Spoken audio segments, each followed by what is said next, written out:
everybody? How you doing, Facebook? And for the very first time that we're able to incorporate YouTube. YouTube is joining us, so give it up for YouTube and Facebook. Turn the camera around so that way they can see.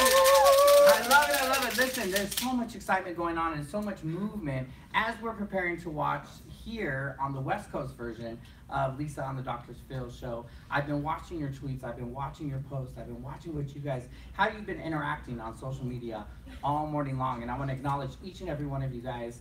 As you guys have been posting, this is a really juicy conversation, and we're going to get into a little bit of the details of the show and about the mother and daughter and what they experienced and what they went through. And I'm so excited that you guys are here. This is the first time. Now, obviously, this is the first time that Lisa has been on the Dr. Phil show, which is a super big celebration, right?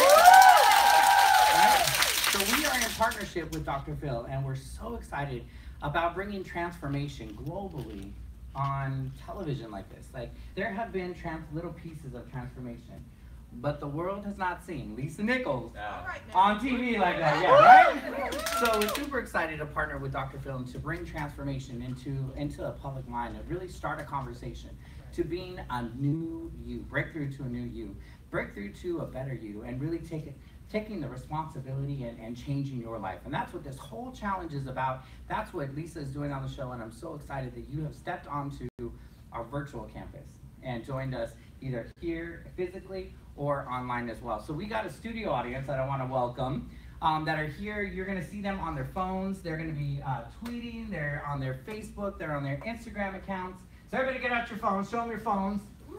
Because they're going to be talking to you online while we're watching the show all together.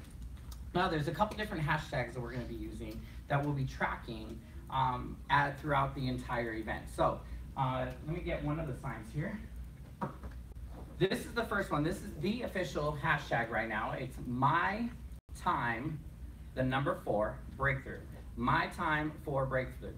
The second one is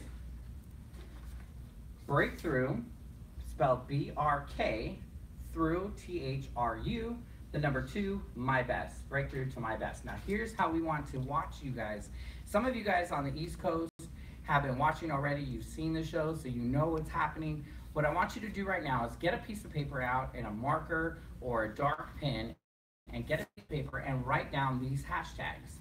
And take a picture of yourself holding up your piece of paper and post it onto your social media. So you're going to post your picture holding up your paper with the hashtag, and then in the comments saying, I'm watching the Dr. Phil show, I'm excited to watch the show, whatever you want to put, but make sure to put the hashtags as well, so that way we can interact with you.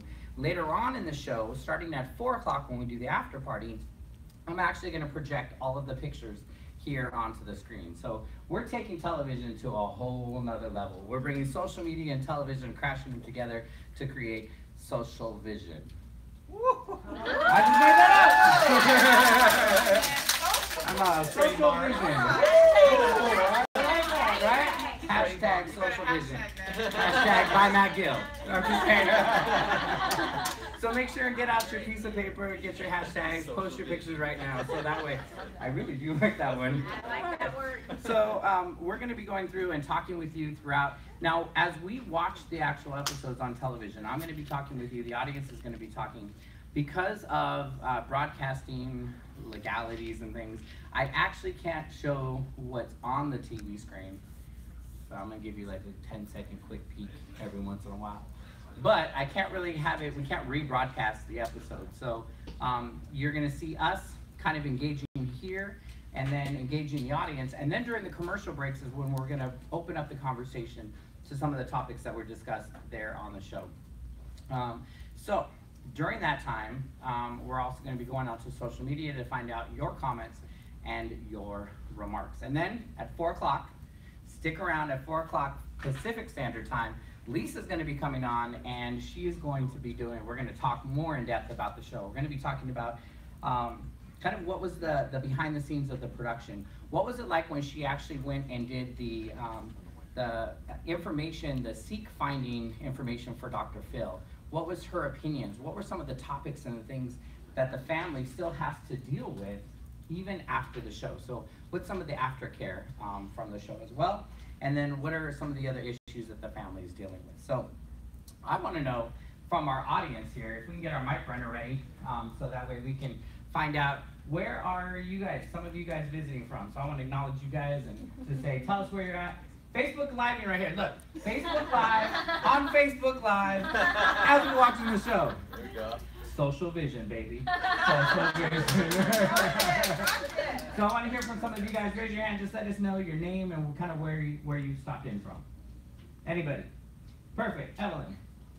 Evelyn Young Spath from Bakersfield, California. Bakersfield.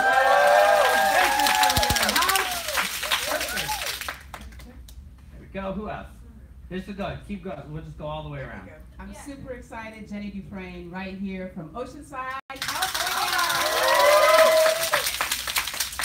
Jenny Hen, and I'm here from San Diego, California. That's good.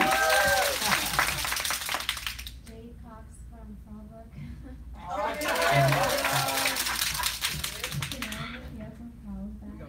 Carlsbad in the house. Summer Creighton from Carlsbad, California. Yeah. Copy Gainer from Oceanside, California. All right. Hi, I'm Martha. I'm here from Oceanside. Oceanside. I'm Katie. I'm also from Oceanside. I'm Lana from Vista. Vista. That's my hometown, Vista. Vista. Forrest Bolin, originally from the San Francisco Bay Area. Oh, nice. Adrian originally from San Francisco Bay Area too, but from Lake San Marcos. Kelly Edmond. I'm from beautiful Oceanside, sunny Oceanside. Yeah. And I'm Catherine McNulty, and I'm from San Marcos. San Marcos. And I'm from Los Angeles. Abigail Robinson, originally from the San Francisco Bay Area, and now Temecula. Temecula, yeah. Bruce Robinson from the San Francisco Bay Area. A little Shoreview in the house. Oh, yeah. Crystal Hillsley from Lucadia. Lucadia, I love it, perfect. So there you go. So listen, we just made out a call. We just said, hey, come on in, be a part of the conversation. Join us as we watch the show. Again, listen, we've never done anything like this. Like you guys, some of you guys have seen Lisa and I do the Prosperity Power Jam. If you have and you're part of our community, welcome. If this is your first time stepping on or working with us, or even like, what is this? Like somehow you heard about it earlier, you saw on the Dr.Phil website about this party. However you got connected, we want to say thank you. Thank you for investing your time with us. Thank you for being a part of this incredible movement. So I want to remind you guys again to make sure to get your cameras out, get your piece of paper and pen, and take a picture of yourself with these hashtags. Breakthrough to my best. Breakthrough is BRK, a little bit different. BRK through THRU, the number 2, my best. Or you can go through an official hashtag again, as well as hashtag my time, the number 4, breakthrough. So take your pictures so that way we can see you on Facebook, on Twitter, on Instagram. I want you to take a look over on the far side over there. You'll see that there's some table. That's kind of our command center. They're doing social media. They're tracking your responses. Say everybody hello to Katie, Johnny, and Chelsea. Norel and Jessica are on the far end over there as well. So our entire office and team is all here to support, and we're just super excited. Lisa's actually in her office right now. Now look, y'all, she's got such a busy schedule. She's jumping from one right to the next, but she's gonna come in, say hi real quick, just before the show airs, if she gets off that call. So that way she can say, hi to you guys, because now we only have about 4 minutes left until the episode starts. So I want to hear from some of you guys. What is it that you're excited about having Lisa on the show or bringing transformation to television? Like, what excites you that made you say, I want to be there, I need to be a part of this day? Because y'all realize not everybody could be here in this room. And so there was a special invite that you received to be here. We believe everything happens for a reason and everybody is at the right time at the right place. And so I want to say thank you guys on behalf of Lisa, on behalf of our entire Motivating the Masses team, for taking something that was a small dream, kind of making it bigger, and creating what? Social vision. Social vision, baby. Trademark. Hashtag social media. Right, right. Let's get you a mic. Yep, we'll get you a mic right now. Perfect. Go ahead, Catherine. Yeah, I'm Catherine. I'm excited to be here because, you know, so much has changed in my life. I've been working with Lisa Nichols for a long time now. It's been, well, seems like forever, 2 years, but like my family thinks I'm crazy. And so, because they don't know what's going on. And so I love the fact that I can tell them, like, watch Dr. Phil. Right. How many of you guys that are here, that, like, when you start to make transformation in your life and you take some radical steps in your life, you realize other people are like, wait, what are they doing? And sometimes you're called crazy, sometimes you're called insane, but you take radical steps, right? So that's what this is about. Like this opportunity just to not only be on the show, but to do something so wild as to throw a preview party and then an after party is pretty insane, but bringing transformation. So that's perfect. Perfect. Give Catherine some love, you guys. 2 hours. Yeah, I'm Brittany, and I'm really excited to be here because it seems almost like a manifestation. I was talking to a friend, and I was trying to tell them about Lisa Nichols, and they're like, oh, I think I saw her on the Dr. Phil show. And I was like, no, she's never been on the Dr. Phil show. And then this came up, and I thought, wow, how exciting. This is perfect to have two masters come together. Right. And to be, again, motivating the masses. So I think it's definitely all synchronistic and perfect. I love it. I love it. Give her some love, you guys. What's super exciting is that we really do get to create an amazing partnership with Dr. Phil. We're going to talk a little bit later on with Lisa about the after show and the aftercare about what it takes. And I heard the door open, so give it up for Lisa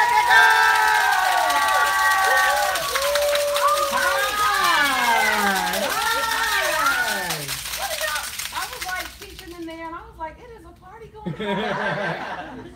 Oh my God, what is up? Here we go, here we go. So say hi to Facebook and YouTube Live right over there. Hi, Facebook. They want an excuse to throw a party. Right, right. And you got a head mic too? Boom! Boom! And we created a brand new thing. Y'all tell it what we just created.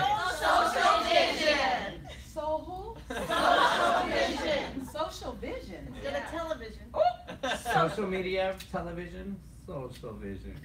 That's good. You did that? I did that right there. Right there. And you got a hashtag my name at the bottom every time y'all say it. Right. Hi, you guys. How exciting? Is this exciting? Yes. Like, how crazy is this, right? So I was just teaching on brand building and brand loyalty. And I said, in brand building, you play outside the box. Matter of fact, there is no box. You don't sit at home. When I was on Oprah, I sat with my grandmother and my mother and my brother, and I watched myself on Oprah, which was really the worst thing to do. Because every time my face came on, my grandmother would say, there she is! And I was like, Grandma, I can't hear myself. She was like, that's my baby, Grandma. And then my mother would fuss at my grandmother, and my brother fell asleep during the show, so he was snoring really loud. So every time I've watched it, I've always been by myself or in a hotel room. And then I thought, of course, this is brand building. Have people that you love, admire, that trust us, come and join in on the celebration. Because this is what creates intimacy and connection, right? And then have an after show party. Right. And then have a coach, like for those of you who are building your brand, take notes. And you can do it in your version, right? Like everything we do is for you to emulate in whatever version you need. So as I was talking to them, I was like, join us online. We doing something. So how y'all doing? I just told them, jump over this and join them next week so we can continue the conversation. And so I hope that this will be an opportunity for you guys to, one, enjoy, because it was pretty incredible, and then to take notes, and then to ask questions. It's going to be disruptive. If any of you saw some of the preview, it was disruptive for me. But I want to answer the behind the scenes. What brought Dr. Phil to the conversation? What was it like when we decided to sit next to a really big brand? You know, because a lot of people are like, I don't want to sit, I just want to be the star. Okay, well, I'd rather be, you know, the sidekick to someone who can take me somewhere better. Then, you know, my mother said, sometimes, you know, you want to stay in your hut when someone wants to invite you to their guest room in their castle. And because you want to have your own, you don't forget to see what a castle looks like. It might not be yours, but what you can touch somehow is available to you. You know, so all that stuff. So it's bigger than a moment on TV. What we All doing? right. This is his show. I promise you. I am just a guest. Where am I? I'm sitting back somewhere. Yep, we I'm have a sitting seat. next to Yep, we got a seat right there I'm for sitting you on the between my two couch. girls.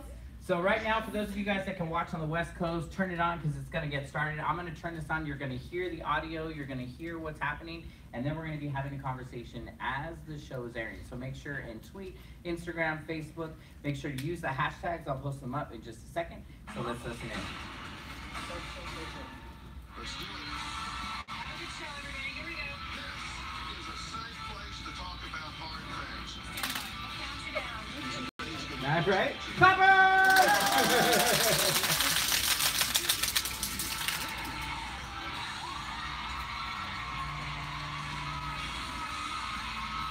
Alright, so for you guys, make sure and go through and post on there using the hashtags my breakthrough, to my best, and also my time for breakthrough. Post on there so that way we can watch it right now. Well, Tammy says when she met her former fiance Chris on an online dating site, she thought he was handsome and liked that he pursued her. They dated for 7 years, blended their families, and he even offered to adopt her teenage daughter. Now, their relationship even endured 2 breakups and makeups because Tammy says she still loved him.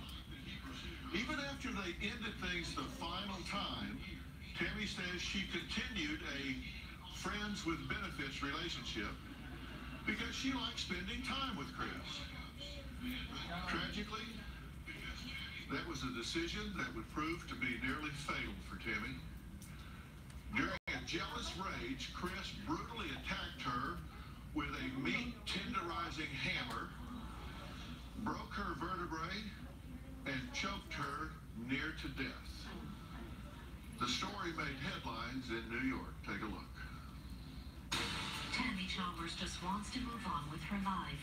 She was beaten savagely last October by her ex-boyfriend Christopher Redenti, who repeatedly ripped into her scalp with a meat mallet, broke her bones, and kidnapped her. Redenti placed her immobile body on his bed and began plotting what he would say to Chalmers' daughter. I just lay there and couldn't move. Now Chalmers credits her teenage daughter with saving her life. Taylor got home early that morning, noticed the blood splattered throughout the home, and called 911. Officers showed up at Redenti's violent home and took him into custody. Chalmers suffered a broken vertebrae and required 30 staples in her head and multiple stitches to mend her finger. Even more, the emotional pain continues to haunt both mother and daughter. Well, Chris pleaded guilty to first-degree assault and was sentenced to 12 years in prison. Now, it's been 2 years since Tammy was viciously attacked, and she says she no longer leaves her home unless she's going to work. She stopped going grocery shopping and is afraid to sleep in her own bed. The day Chris attacked me, he had offered to help me unpack and bring over pizza and just be friends. And after we finished, I had thanked him for everything he helped me do. That's the last memory I have of that evening. The next thing I remember is being on all fours, being pounded in the head. Chris was hitting me with his meat tenderizer. I just kept saying, please stop hitting me, can't we just talk? As he was hitting me, he was reading my online dating profile messages. He was saying that I shouldn't need to date anyone else because he had been treating me perfectly. After he assaulted me, he texted Taylor trying to find out if she was going to be coming home that night. Once he wasn't able to determine whether or not she was coming home that night, he said, we have to get out of here because Taylor can't see you like this. As you're watching the Put show, me in the landing of my comment front on door. there so that way we I can see couldn't what you move. do. I just laid there looking out the front door. He tossed me over his shoulder, then he put me in his car. I was begging him the whole time not to kill me. He never gave me one word of reassurance. We arrived at his house, and he then threw me on his bed. He put a bunch of towels under my head so that I wouldn't bleed onto his pillow. I'm sure that he was waiting for me to die so that he could get rid of me. When Taylor got back at about 5:30 in the morning, I saw blood all over the house. She called 911.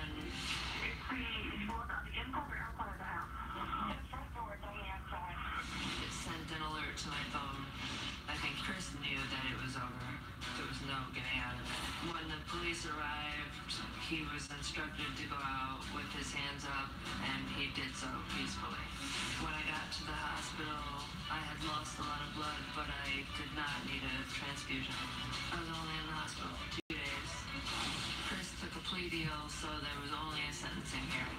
The few times I looked at Chris, he wouldn't look at me. Before my attack, I felt very smart and confident.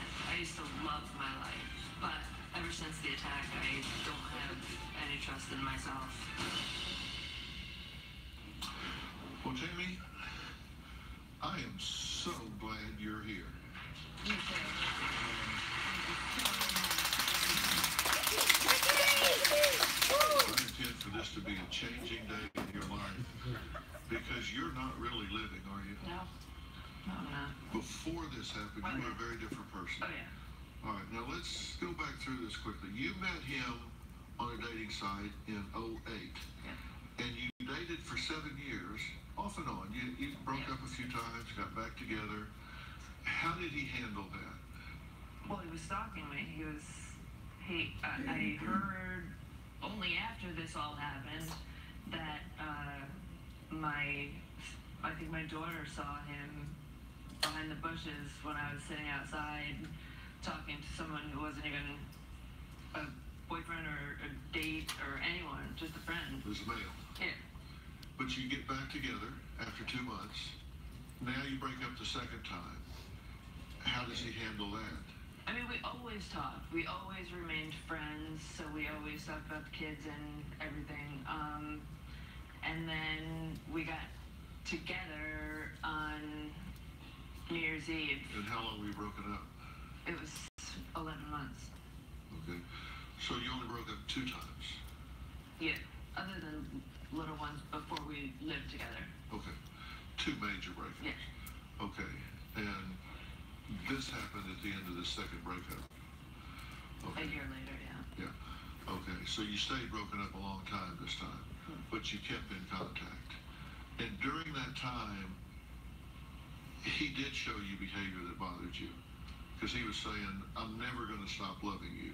And Yeah, you're saying, his you're making me texts uncomfortable. were all over the place. Was that a red flag to you? Oh yeah, I was seeing Not that you would red predict- flags then, yes. It's not that you would predict what happened. No. Nobody Right, would no. predict that. No, I thought he would meet someone because we were both dating online. I thought he would meet someone and then his interest would move to the next person. And We hear on the tape that he's been over helping you and all that, and you say thank you. my last memory was sitting on the couch after we had, hung up pictures and decorated and put stuff away, and I remember sitting there saying, thank you so much, I really appreciate it, I love it looks so great. And then I remember being on all fours, being smacked in the head. What set him off the day of the attack, we now know, was the phone. Well, I believe we were having a conversation, and I went to show him my friend who had cancer, and I was showing him how great she looked with really short hair. And I found that screenshot, and then I thought, I don't remember talking about her. I have a feeling that he grabbed my phone when I brought it to him unlocked to show him that picture, but I don't know how he got to the back of my head. Okay. And So you're sitting on the couch just having a normal, and you're getting pounded in the head with a meat tenderizer hammer. And how many times do you think he hit you? he had to have hit me at least 10 times. He switched sides. He was, but it was him reading messages out loud, telling me, why would you need to ever see this person? And, why would you ever need to date anyone but me? I've been perfect to you. I remember putting my hands behind my head, trying to save my head, and my head was getting moved, it wasn't like it was staying still. It was like, Was this a homicidal rage by him at this time? Absolutely. Absolutely. How was your neck broken? I don't know. It could have been when I was on all fours and the impact of, or it could have been him throwing me over his shoulder. But you remember that, and then you remember... I don't remember my neck breaking. But you remember him throwing you over your shoulder? Oh, yes, that was the absolute worst part. And then you remember him moving you to his house and lying there on your back. I want to keep encouraging you guys to keep posting your stuff did he on there. speak to you Remember then? to use the hashtags. Only to ask me about things he found in my phone. My best. At And what then also point, use the hashtag. if any, My time for breakthrough. did you think So we're this was actually the day watching you right were now going to and die? looking at your posts. When I was Thank laying you on guys his on bed Facebook that are watching. I knew saw I was you guys just bleeding post to that, hashtags. then I saw some of I you guys was saying gonna I die. posted my But pictures. those Keep memories posting, are keep tracking. As you're so watching I the was show, so we're in and watching out on of the West Coast. consciousness that Post on there. What what are I your breakthroughs? remember What are you is learning? What are you getting out of this episode? fighting for YouTube my as well life in the comment and section. thinking about Keep Taylor and posting. just What is knowing the I had you're getting out of this election, show? having We're had going to have parents. in-depth conversation during the And as we commercial sit break here today, and open it up here as well as read that some of your night's not comments over for on you. Facebook and on That night's been 2 years long. It's Tammy's 19-year-old daughter, Taylor, we're going to find out how she saved her mother's life and why today she finds it hard to talk about the night of that attack. We'll be right back.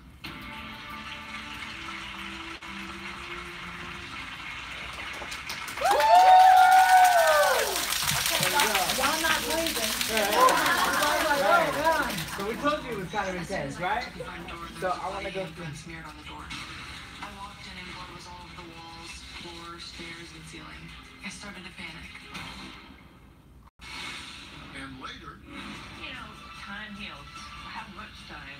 it's not just a passage of time, it's what you do with that time. I just feel like you're alive. Get over it. Reinforcements have arrived. Reinforcements have arrived! So there's so many different things. One of the things that we're going to talk to Lisa about later on is understanding what are some of the other issues and the things that are going on, the things that weren't actually said in each of the segments that the family's dealing with. So in just listening to that first segment, there's things of how many of you guys have ever been in a relationship that you know that turned either dangerous or was unhealthy emotionally or physically? Right. Like, keep your hands up so that those who are watching online know that they're not alone, right? Now, for those of you guys that are online, I want you guys to also, if this resonates with you, if you have been in a relationship that was unhealthy, that was emotionally unhealthy, or even physically, put in there, let everybody else know that's in the room and that's online on there. Type in Yana, hashtag Yana, Y-A-N-A. What's that mean, y'all? You are not alone! Right, right. And so post on there and let them know that they're not alone and that they too have been in that experience. And we're going to talk a little bit more. Each of these topics that they're hitting on the show, we're going to be going into more of an in-depth conversation later on in the after show, starting at 4 o'clock when this ends. But we're also, one of the cool things is we're doing a coaching session, breakthrough coaching, after the show following this coming Saturday, January 6th. And we'll give you some information on how to register for that and how to be a part of that coaching session. So there's a bunch of different topics and layers to this story. And one of the beautiful things is we're going to sit down and talk to Lisa and find out the different layers and as they unfolded and talk to her and find out a little bit about her story and how she was helping both Tammy and Taylor, which is the daughter, and some of the things, the insights that she learned through that process. One of the things that you're going to realize, and in that piece you probably heard, was about knowing sometimes when you're in an unhealthy relationship, whether it be emotional or physical, how sometimes because we're so comfortable being in that relationship, we make excuses for staying there. And so I want to bring that topic up when we talk to Lisa about how do you overcome the hurt, how do you overcome and get out of relationships that are kind of like that. So if that's something that you can resonate with, raise your hand and just share. Like you know that you needed to get out, but you just stayed stuck. How many of you guys have ever stayed stuck somewhere? Right. Perfect. So if you guys are on Facebook as well, on YouTube, you guys can also post on there, put on there Yana. You don't have to give us the whole situation, but just let us know that you guys are not alone. So I want to acknowledge some of the people that are posting. And while you're doing that, I want to say, am I talking into this? Yep. Yes. Okay. It's not the office, it's all new to me. I'm not in the office. That this is a delicate, beautiful conversation. So I want to thank you. I want to thank you. I want to thank you guys for being willing to open your hearts. Here we go. Today, her former fiance brutally attacked her with a meat tenderizer. And Taylor admits she was in denial and wanted to pretend it just didn't happen, even though she was the one who saved her mother's life by calling 911 after she returned home to find her mother missing and blood all over the living room. My mom is a completely different person since her attack. She tells me that she's afraid and she can't handle too much out in the world anymore. I've tried to give my mom tough love, hoping that it would motivate her. I've yelled and screamed and tried to give her the cold shoulder, but nothing works. I know she doesn't want to be like this. None of this is her fault. I blame Chris, who tried to take my mother away from me. On the night of the attack, Chris texted me. He suggested I don't come home. I had a really bad feeling that something was wrong. I tried to dismiss it, but by 5 a.m. I just had to go. As soon as I got to the front door, there was a bloody handprint smeared on the door. I walked in and blood was all over the walls, floor, stairs, and ceiling. I started to panic. I decided to call 911. We have officers responding, okay? I'm going to keep on the phone till I get there. Yeah. As I was on the phone with 911, Chris texted me. He said he wanted me to know that she was fine, but she just didn't feel well. I told the 911 operator that everything was okay. The operator suggested that I call my mother and check for myself. You want someone to call her? Yes. Okay, then call us right back to 911 to let us know what's going on, okay? My mother said that she was at Chris's house and they had gotten into a fight. That's when I called 911 back and told them what she had said. I stayed on the phone with her the entire time and she was in and out of consciousness. Chris got on the phone with me and told me that he was sorry, that he loved me and my mother, and that he never meant to hurt us. That was the last time I ever talked with him. I went to the hospital and I couldn't believe what he had done to my mother. It was the scariest thing that I ever saw in my life. No one should ever have to see their mom like that. I tried to pretend that it didn't happen. To this day, I still have not sat down and spoke to somebody about it. I don't want to accept that it's real, and it was. I can tell the story, but it doesn't feel like my own story. Well, Taylor, thanks for being here. We now know, had you not intervened, she very likely would have died in that bed that night, because he certainly wasn't going to get her help. No, he was not. Yeah. What's been the hardest thing about this for you since that night over the last 2 years? That it's not ending. It's not over. I just want my mom back. What do you miss most about your mother? She was so fun. I mean, we always had a good time. We could go out. We would go out. We would go shopping and on vacation and we always had a good time. How do you feel about that as you look at those pictures? I miss it so much. I'm so glad we had so long, I'm so glad that she got to be at least as old as she was, and that this happened at least as late in her life that we had this childhood. I was a single mother with her, and she was my life. The day of the attack, you say Chris texted between 1 and 3 a.m. to ask if you were coming home? Yes. And suggested you stay. Suggested I stay where I was, because it's not safe driving that late at night. Hey, punk. His first words to her were, "Hey, yo, punk, what are you up to, night owl?" Yeah. While I'm laying on the floor, beaten and strangled. It doesn't make any sense.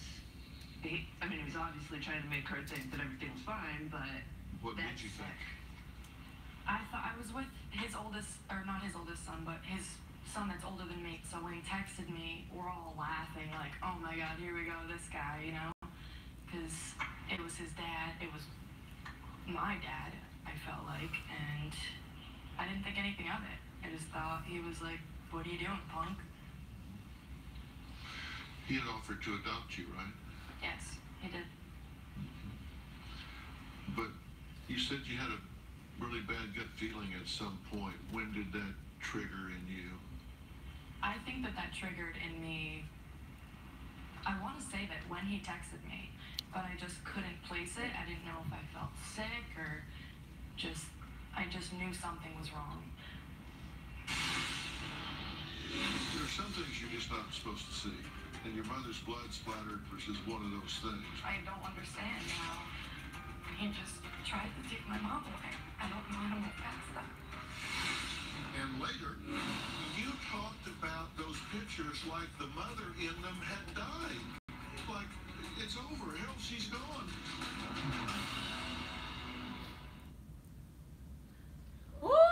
Breathe. breathe. And right.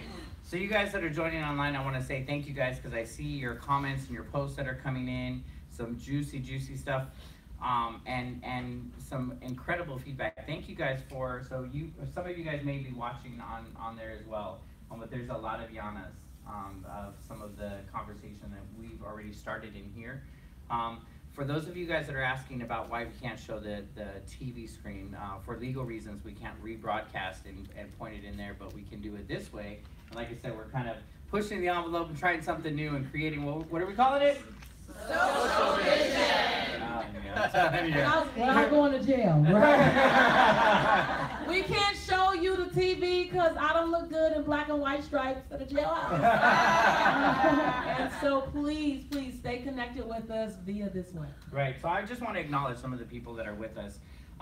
We have Alexandra, Stephen, Verona, Michelle, Safari, Kernal, Alexandria, Tamika, Dottie, Maria, Deborah, Reese, Ann, Pilar, Christina, Deborah, Valerie, James, Alexander, Julian, Verona, Michelle, Teresa. Thank you guys so much for joining us on YouTube. We also have, which was super exciting to be able to include YouTube in the live broadcast as well. So I want to ask you guys a couple questions. One of the things, and Lisa, I want to ask you to elaborate a little bit more on this, but Dr. Phil was talking about how Taylor, the daughter, had a feeling. She had a feeling about when she got the first text. And later on, I want to elaborate on that a little bit more about our intuition and how our intuition tells us stuff. And what we do when we follow our intuition, and what happens when we don't. And so, for how many of you guys, just if you have ever had a time in your life where your intuition told you one thing, and you chose to do something different? How many of you guys can relate to that story? Come on. Hands up and stand up. Right. Like your intuition told you to do something or not do something, and you did exactly the opposite, and ended up having some unfavorable results, right? And so I want to have a little bit of conversation later on about following our intuition. So the episode is starting up again. Financial flake. I have a lot of fear of leaving the house. It could be as simple as going to the grocery store because I'm afraid I might run into somebody that I know that I have to have a conversation with. I work at a restaurant and I always invite her to come and have dinner. I've saved a table for her countless times and she never shows. What do you think's keeping her on that couch? I don't know. That's what I want to find out. And I don't know what you're afraid of because he is in jail. But There are some things you're just not supposed to see. And your mother's blood-splattered wall, ceiling, floors is one of those things, right? You're not supposed to see that. I saw the blood and so I immediately went upstairs to find my mom and the door was locked. I cannot be the one to find my mom in this house. So I called 911 and I tried to get out of I left the house.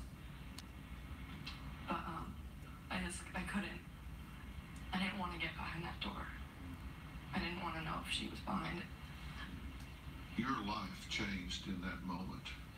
I still can't grasp the fact that he did this. I've known him since I was like 8 years old. I mean, he took care of me. He was there when my first boyfriend broke up with me, and I was a mess. And, you know, we took pictures before my 8th grade formal, and he was my dad. And then he just tried to take my mom away. I don't know how to move past that. What's keeping you on that couch? I just feel like it's selfish for me to talk about something that happened 2 years ago. I just feel like you're alive, get over it. Like, time heals. How much time? I said today was going to be a changing day in your life. Let me tell you 2 things that are going to start that change. You think you should just be able to, just through willpower, you should be strong enough to just grit your teeth and get through this, right? Yes. Right? Yeah. Here's a news flash. Willpower is a myth. Willpower is a myth. It is emotionally driven. And what do emotions do? They go up and down, and up and down, and up and down, and up and down. You can't do this by willpower. Bet you never thought you were going to laugh today. I knew I was going to laugh. Okay, I watch you all the time. All right. So one, willpower is a myth. You're not going to do this by willpower. That's not going to happen. I'm realizing that. The second myth is time heals all wounds. Time heals nothing. I agree. Time heals nothing. It's gotten worse. Because I'm telling you, a day of doing the right thing is more powerful than a year of doing the wrong thing.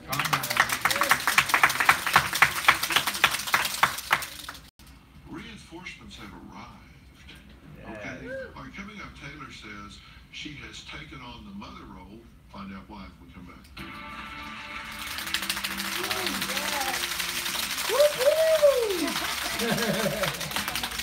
So one of the other things that we are going to talk about as well is the 2 different myths that Dr. Phil talked about. And elaborate a little bit on the conversation. I want to acknowledge some of the people that are also posting and sending in your comments. Martha in New York says, I just finished watching the show and it really hits close to home.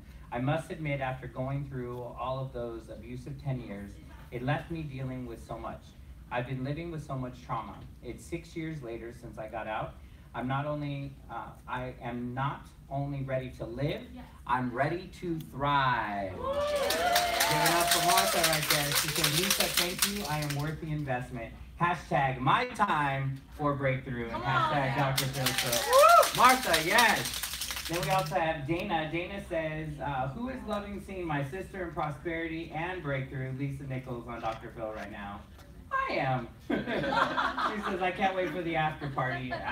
So Dana, welcome. Thank you guys for posting. Keep posting your comments in there. I'm also watching the Facebook Live and the YouTube channel to pull some of the comments in there. So make sure to go onto your social media. Use the hashtag. If you guys can hold up the signs there so that way they can see my time for breakthrough.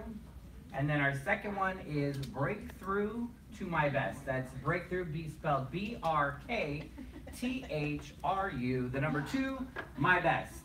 So you're going to hear us talking about during the after party about the breakthrough to my best challenge and how you can be a part of it and how we're going to extend the conversations, not only what's happening on the show in this particular family, but how to create more change in your life, looking at your health, your wealth, your spirituality, the relationships that you're in, relationships with other people, but also relationships, most importantly, with yourself. Self, exactly. So I want to hear from a couple people in the audience so far. What have you been picking up? Like, what has this been like for you so far? Mike. So we got a couple mics here. Too. Woo, this is official. All right. This hits way too close to home, so I am. So wait, like, say that again. not Say that breathing. again. This hits way too close to home. How many of you guys this is hitting close to home?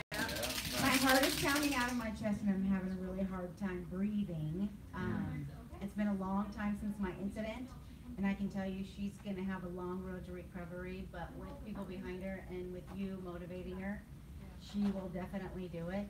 And it's a scary thing, but life goes on and she will go on. Right. Like we do. Yeah. All right, let's watch again. Her daughter Taylor says she has become the primary caregiver and is so frustrated that sometimes she just wants to grab her by the shoulders and tell her to snap out of it, like she's been telling herself. Well, I want to introduce my audience to someone today. It's a transformational coach by the name of Lisa Nichols. That's a scare. To do her motivational work across the country with hundreds of thousands of followers, known as her tribe on social media. By helping them live the breakthrough that she says she was blessed with. Take a look.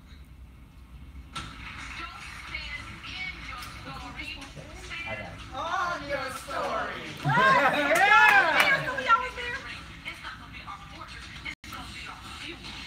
a transformational coach. I teach people how to get over a difficult moment, how to develop skill sets so that they can live the life they say they want versus looking at it. I work to teach my students that you are enough. You have to like you first. It took so long for me to just arrive at the I am enough. I wanted to transform my life. I had to get the morning every chance. Very dark days on this journey. Right after I had my son Jelani, I felt like I hit rock bottom. I went to the ATM to get $20 out to buy more Pampers, and it said insufficient funds, $11.42. I had to wrap my son in a series of towels for 2 days, and I was ashamed. And I said, don't worry, Jelani. Mommy will never be this broke or broken again. I wanted to transform lives and help people to have the breakthrough that I was blessed with. When I was on Oprah, it was the catalyst to allow myself to be seen, to be heard. What was your turning point? I got on my knees and I said, God, if you bring me through this, I promise I will spend every moment, every breath supporting, encouraging others to do the same. Fast forward to the Today Show. I was comfortable in my learning and my lessons. We're talking about the word abundance today. This is a 360 experience. It's the quality of your relationships.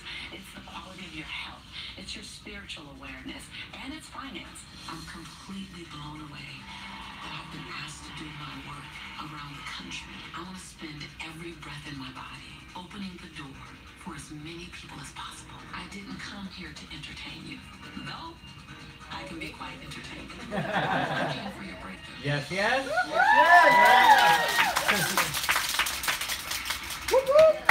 and I have spent a lot of time together talking, and I thought this was a great time to introduce you to my audience and to these wonderful and deserving women. So I sent transformational coach Lisa Nichols to meet one-on-one with Tammy and Taylor before the show to find out more about them. Hi. Hi. This is just an opportunity for me to just get context, to find out, to discover that she supports Dr. Phil and I to understand more. First, I just want to let you know that I admire your courage. Right at 4 o'clock, we're going to continue the conversation. We're going to be talking about what was happening behind the scenes as Lisa filmed this portion of working with the family. What did she feel like? What did she realize as she was on a fact-finding mission for Dr. Phil? So we're going to be talking about this at 4 o'clock. So make sure to keep posting. You guys are doing a great job. I'm watching your comments while we're up. So I'm going to show you a series of words. I'd love to hear how you define this word. What comes to mind? Grocery store feels like somewhere where I run into people that I know. I am very afraid because I don't know how to communicate anymore. Is there shame or is there embarrassment? I feel like it's been 2 years and it'll just be over it, and it just makes me feel so weak, and everybody's always telling me how strong I am, and I'm just not.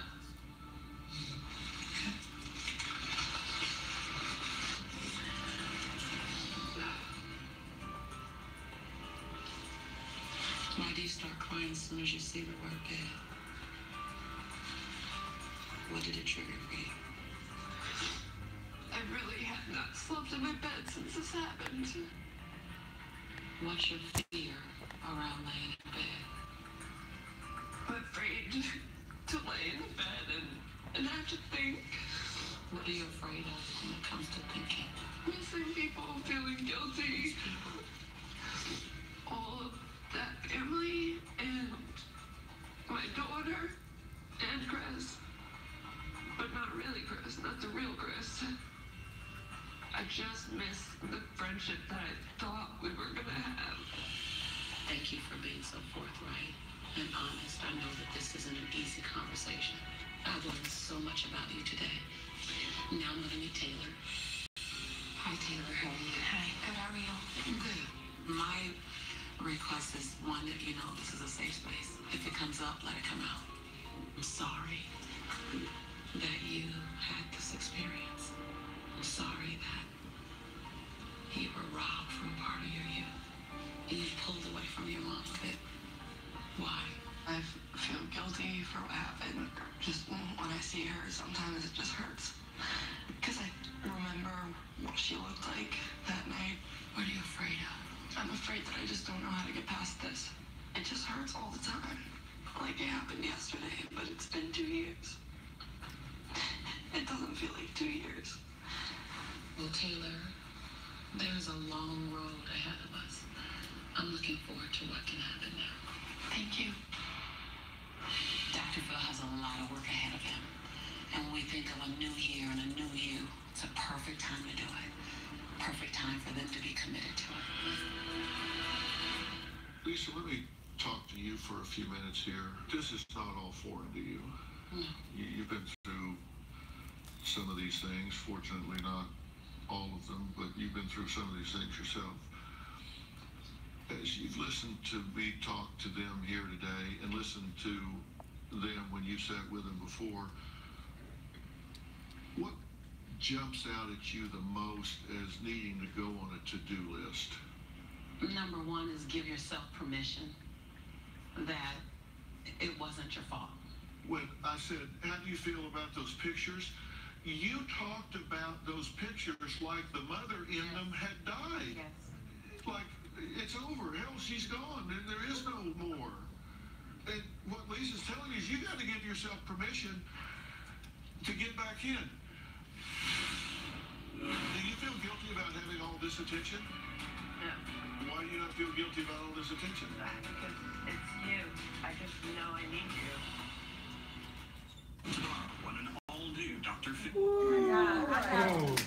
I have, it's almost like all my emotions are going through me again. Like I'm sitting here going, breathe, Lisa.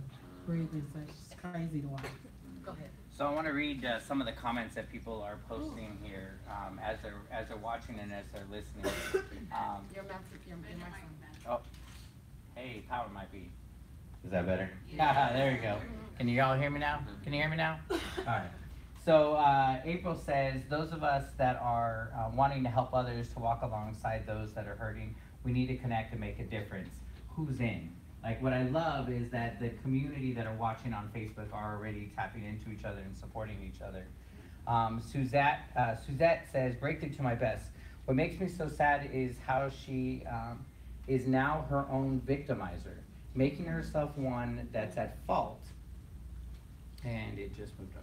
Making herself, her own self, one that's at fault and feeling violated again. So we're going to talk a little bit more about that. And Taylor actually brought up a conversation around feeling guilty. And so we're going to have a conversation around guilt. Just out of curiosity, how many of you guys have ever felt guilty for the pain that somebody else has caused you?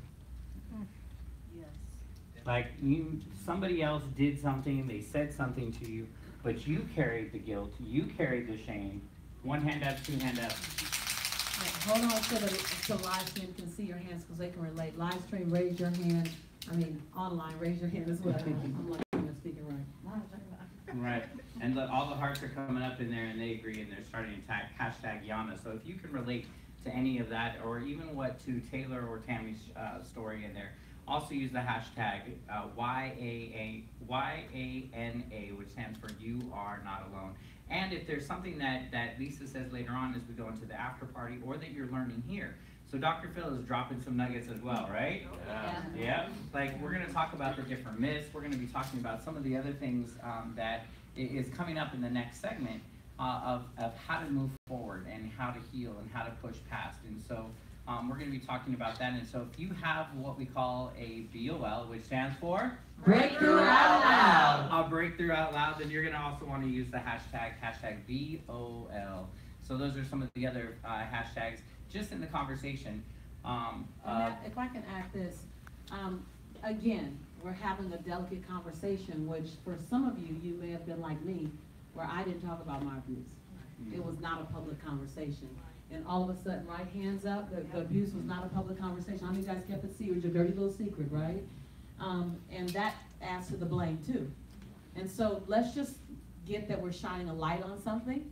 We're shining a light on an experience that we kept in a closet. And all of the, I'm holding my breath, I can't breathe. Let that be coupled with congratulations. We're shining a light on it, which takes its power. Back to the Confident at work. I want to be able to sleep in my bed. I don't want to be afraid to leave my house. I would like my mother to push herself to be herself again. I would definitely like to improve my relationship with my mother because I love her. I just want my old mom back. It starts right now. Do you feel guilty about having all this attention? Right now? You think somebody else deserves to be in that chair more than you?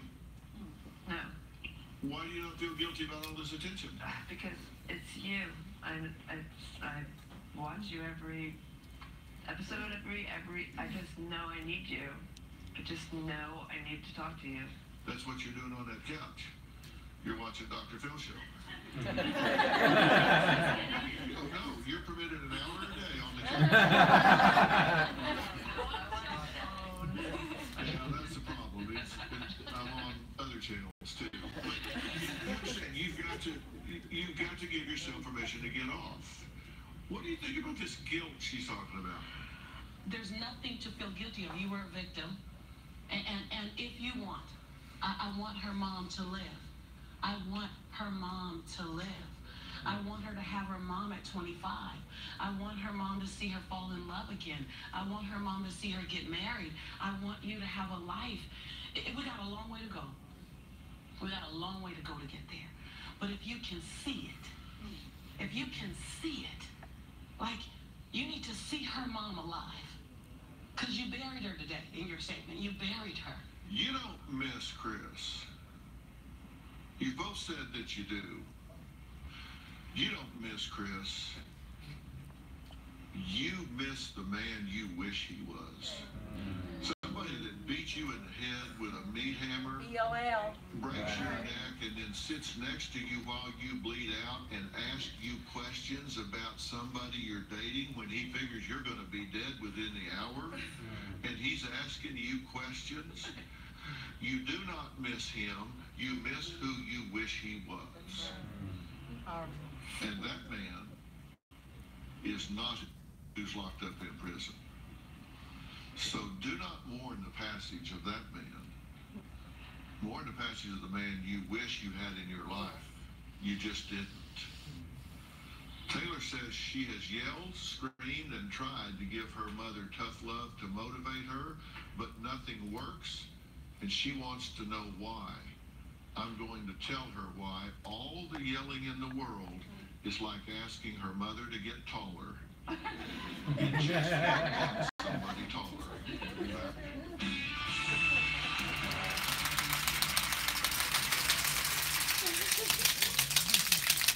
So Dr. Phil just dropped another little nugget right there, right? Right. How many of you guys, was that like a BOL for you?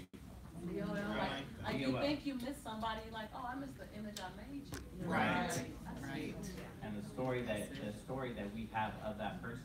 Like, I know I've gotten so caught up in the relationship and so into my vision of them that all of a sudden I couldn't see the reality, like the unhealthiness, the hurt, Grief. and the grief, exactly. But you feel guilty for grieving. Right. Say that again. It's Can we get it there? it's grief, right? You grieve what you wanted and what you thought you Time had. out so you can talk to them because they. And it's not there anymore. And then you feel guilty for grieving because how can you grieve somebody who did this to you? One hand up, two hand up if you can relate to that. And then you start wondering what's wrong with you. because you're letting somebody do it and you know that's not who you are. And it takes somebody like Lisa to tell you that's not who you are. Yes, give her some love for sharing that. Here's what, first of all, I want to celebrate you. You know, because it's hard to talk about, especially when you become a leader. Right. And you become an expert. Oh my God, that word is so dangerous. All right. It's so dangerous. Because in that word, you stop giving yourself permission to have made some pretty stupid, crazy, dumb, heart-centered mistakes. You stop, and then it becomes more of a dirty little secret. And so I celebrate you. I celebrate each one of you. And I think this journey is about shining a light on something so it loses its internal power. You know, so this was a hard journey because you know, you can't even view this without touching something of your own. So with your permission, if you're comfortable later on, I'd like to talk. Yeah. Amen. We'd like to ask you, because what was really interesting about this particular episode is that you can relate to some of this experience, and so if you're open to it, we'd like to have a little conversation on that and how you move forward, past some of that hurt, some of that guilt, some of that shame. Right. And I think what I'd love to discuss is what was I doing before I moved past it, because I made that look sexy too. Right. Come on, you guys. A leader's a leader's a leader. I put sparkle on my BS. My BS got sparkle on it as well. So no one could see that I was stuck because I made it look shiny. Right. And so yeah, I can talk about getting through it, but to me, a part of that gift is also how did I sexy up being stuck? You know, because my stuck was somebody else's awesome day. And so I let that be my stuck for a while. Does that make sense, you guys? And I want to own that as well. You know, why not? We putting it all out there. Putting it all out there now. So I want to acknowledge Michelle. She says, I love sharing my truth. It helps others to get through it, and I love how it also empowers others. Jamie says, I miss the man I wish he was. Emotional abuse is bad, if not worse than physical. Lisa, I need you to coach me. My dream to tell my story. She used the hashtags, and she also used the hashtag Jamie's story. So thank you guys, because there's a lot of interaction. A lot of people are listening and commenting on there, relating. Tammy also says, I love everything that's going on in the conversation, and I can't wait for the next one. You can't rah-rah her off the couch. Why you can't yell her off the couch, why you can't beg her off the couch, why you can't get her to do what it is you want her to do.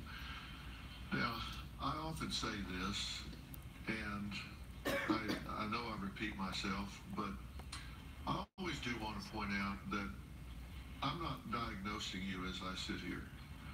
Because in order to diagnose you, I would need to go through a lot of steps that I just can't do right now. What I can tell you is what I would have on the short list. And high on my short list would, you could clearly guess, would be PTSD. So, I mean, there are different parts of the brain that are actually altered. The neurotransmitters of the brain change. And that's what I say when I say you can't yell her through this. Now, you want some good news? Yes, please. It's doable. And it just so happens that the chairman of the Dr.Phil Advisory Board is one of the leading experts in the world on PTSD and PTSD with TBI. Talking about Frank Lawless from the PNP Center. You've heard me talk about him a lot. Come on, let's start this. Let's start this journey. Let's get it done. Please, yes. And you will be astounded how different your world will look in a relatively short period of time. The two of you decided to come here because you're ready. Say it. I'm ready. Say it again. I'm so ready. Say it again. I'm ready. Tell your mother. We are ready. I'm ready. Are you ready?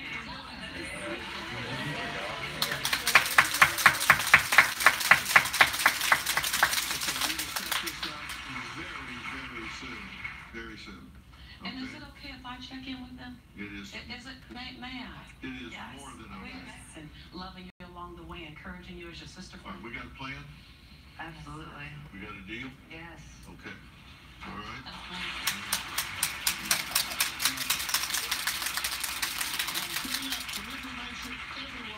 know when we come back.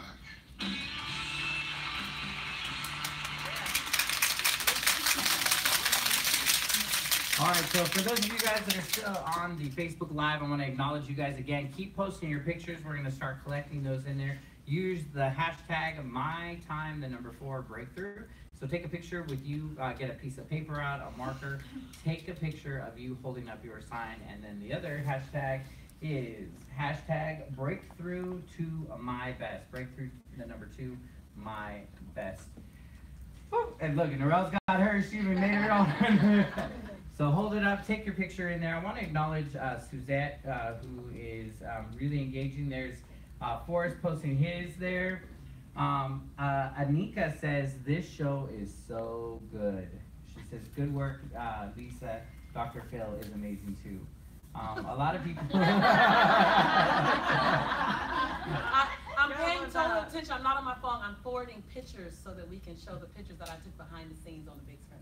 Right. That's what I'm doing right now. So we have thousands of people who have been watching throughout the show, and then of course, as you guys know, in just a few minutes we're going to be doing the after show. We're going to be showing some of the pictures, some of the behind the scenes. I want to know kind of what was the reasoning for the partnership? Like, what made Lisa say yes to Dr. Phil and to creating this transformation on television, and then also talk about the experience, the fact-finding with the family. There we go. Crystal's got her sign up. The fact-finding and what she learned, sharing a little bit of her story as well, and then moving over through some of the highlight topics of following your intuition, dealing with blame, shame, guilt, and moving forward, and then opening up that conversation as well. So we got a bunch of juicy stuff still planned coming up at the after hours. So for those of you guys on Facebook, there's still time to share right now. Let everybody in your community know to join in on the conversation starting at 4 o'clock in less than, how many minutes? 7 minutes. There we go. Right. In 7 minutes, use the hashtags. There you go. You see them all. And then you can also use the hashtag Dr. Phil, so that way the Dr. Phil show sees, because again, we're creating something that hasn't existed like this before.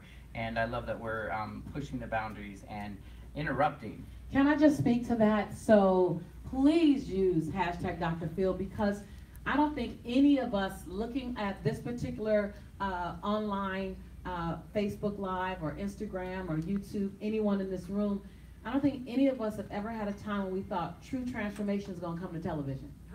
Right? We've wanted it. We know we needed it. You know, and there's a reason why I got the phone call. Because it's time for true transformation. And what I love about it is we're not the only one to know. They know. So when you hashtag Dr. Phil, it lets the audience, lets the producers know what you thought to be true is true. So hashtag Dr. Phil. And that the world is ready for it. Like I think we've seen a shift in the world towards transformation. Right. So This is my life. Issue of domestic violence. She is one of the most active ambassadors for fighting domestic violence in America today. And you started a nonprofit foundation called When Georgia Smiled, with the sole purpose of helping victims of domestic violence. We create educational programs that are being used in schools across the country. We have also created an app voted on Capitol Hill as There's a button on it that looks like every other button, and in this case, it's a news service. and it runs current news for that day. Yeah, so if somebody gets hold of your phone and they say, okay, I'm going to check Daily Mail and see if this is real, they click on it, and Daily Mail does come up. But let me tell you what's really going on. You see the bar across the top, you just your green bar from the server? If you tap that bar 3 times, you just do that 3 times. 1, 2, 3. What happens is, behind this, you have in advance set up messages. And you tap that phone 3 times, and it sends those messages out automatically to whoever you have programmed it to send them out to. It can be 911. It can be your mother. It can be your neighbor across the street. And the message can say anything you want. It can say, things are getting really dicey over here. Please come knock on my door. Please call the house. Or the one that goes to 911 can say, my life is in danger, come in quiet, but come now. If they take your phone and put it in their pocket and they move you to another site, it's got a tracker in it. Once you trigger it, it sends out a signal that the police can follow, and it'll track you to where you go. The app is free, so you can go to iTunes, Google Play, and you can download the app for free. Now, one of the things that When Georgia Smiled created was the Aspire Initiative, which is what she was talking about, an interactive curriculum designed to help tweens, teens, and adults. But one of the things I wanted to go over while we're here is a safe exit plan. Number one, you want to notify a friend or family member or someone you trust that you are planning on ending the relationship. You want to identify a code word that you can text a friend or trusted person in the event that you're in trouble, or you can use the Aspire app. 3, if you don't feel safe, don't break up in person. Just simply don't do it. 4, identify a safe place that you can go where someone you trust can pick you up. Contact loveisrespect.org to find resources in your own area.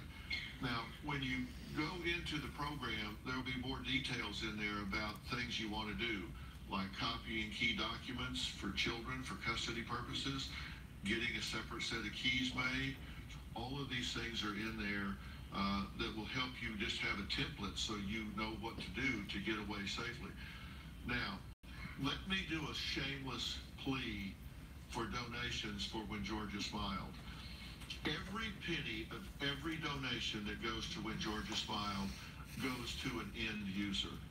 And Robin uses this money to support women's shelters. And she adopts shelters all over the country, all up and down through California. And these shelters, a lot of the things are donated to the shelters, a lot of food is donated to the shelters, but they need money to pay utilities, to pay mortgages, to pay rent. And When Georgia Smiled needs donations, because right now there are more domestic violence victims, women and children, than there are beds. Right? Yes. You're out of beds. Yes, that's right. They never know when they're going to get a family, so they have to always be prepared. And they are so loving and giving to these families, and they keep them as long as they need to be there, and they have to be funded.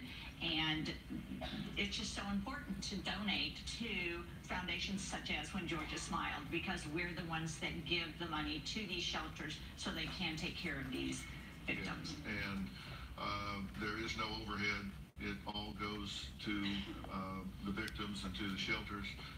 You can go to the website, whengeorgiasmiled.org. You can see more about the good works that they do. But please help us help them. We need to keep these shelters open for these people. So anything you can do will be very helpful. I want to thank all of my guests today, and a very special thanks to transformational coach Lisa Nichols. Thank you.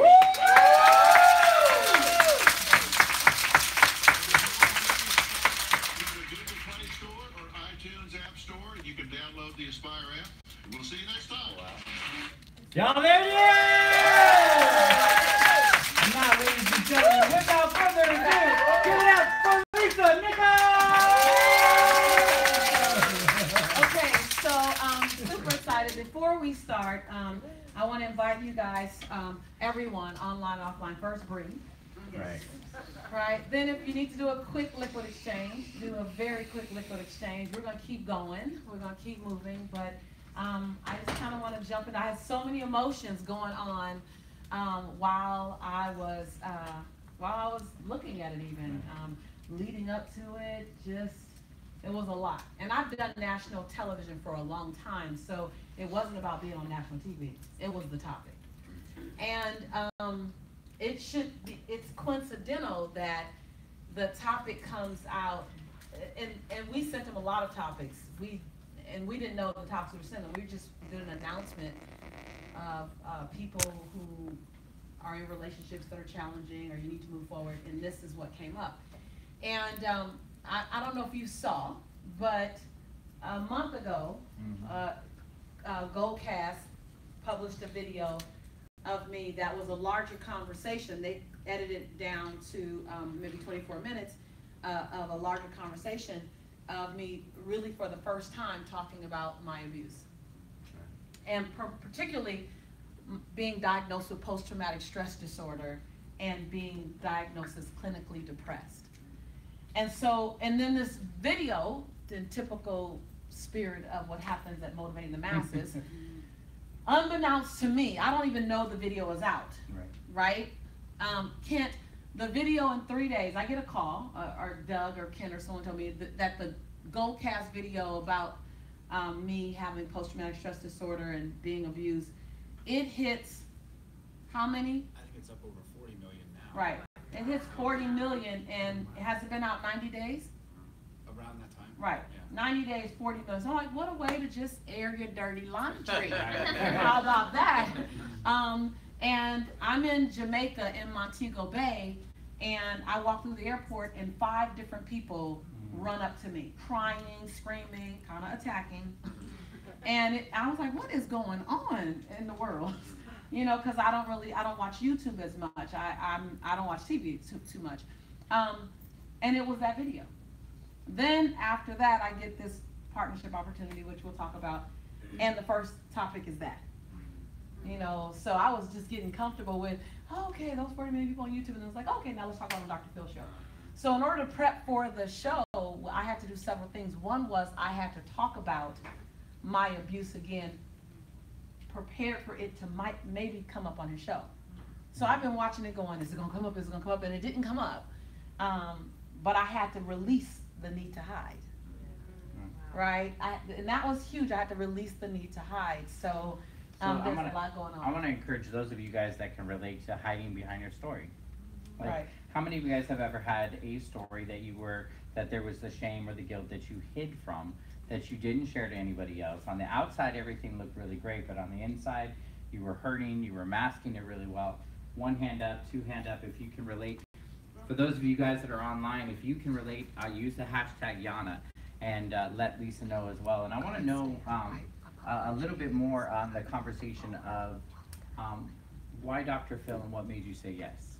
Because we talked about that there's a shift that's happening in the world around transformation. Right. More people are open to the conversation, where at one time that was such a foreign idea. Right. But now people are more socially acceptable, they're willing Right. to learn. What was it that made you say, yes, this is the right, you get offers all the time. Right. To do. That's the context, Right. is that I say no all the time to help with.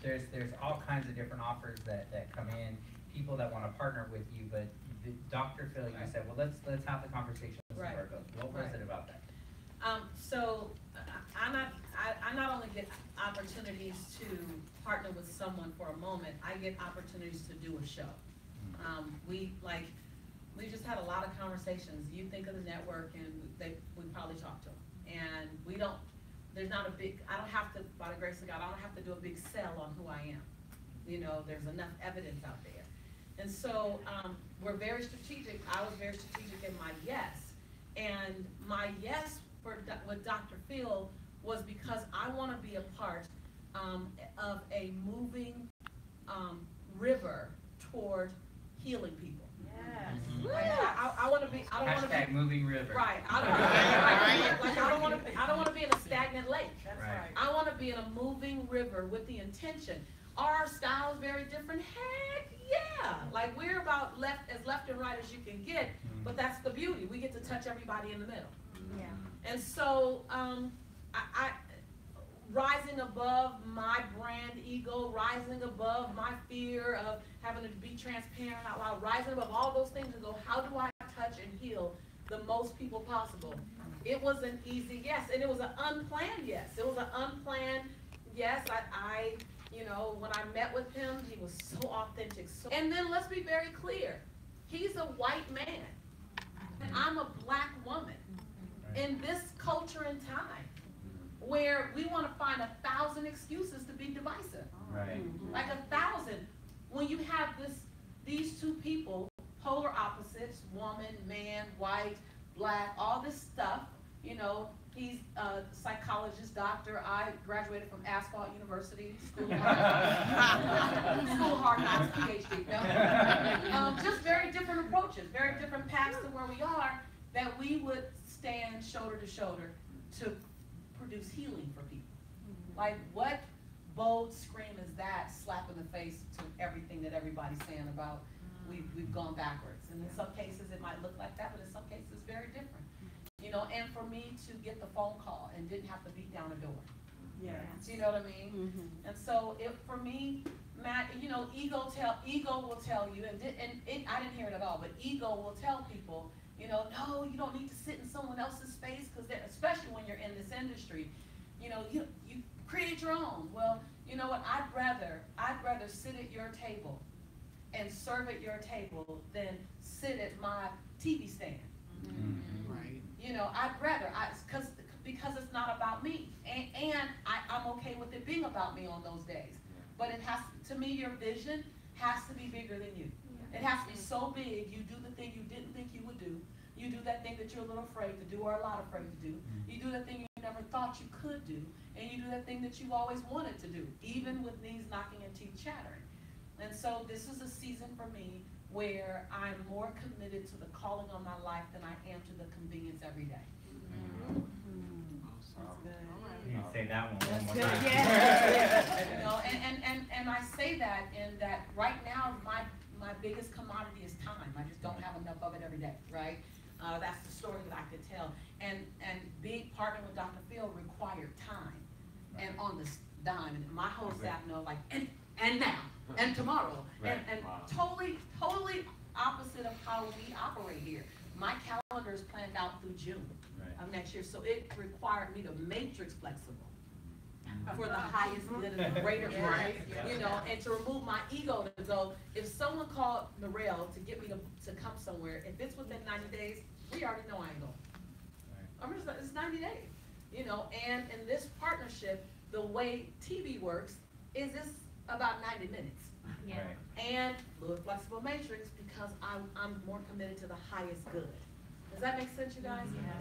So what did you have to do in knowing that the possibility of a conversation around domestic violence, around and knowing that would have to come up? You know, you talked about the Gold Cast and releasing that story, and that going out to millions and millions of people.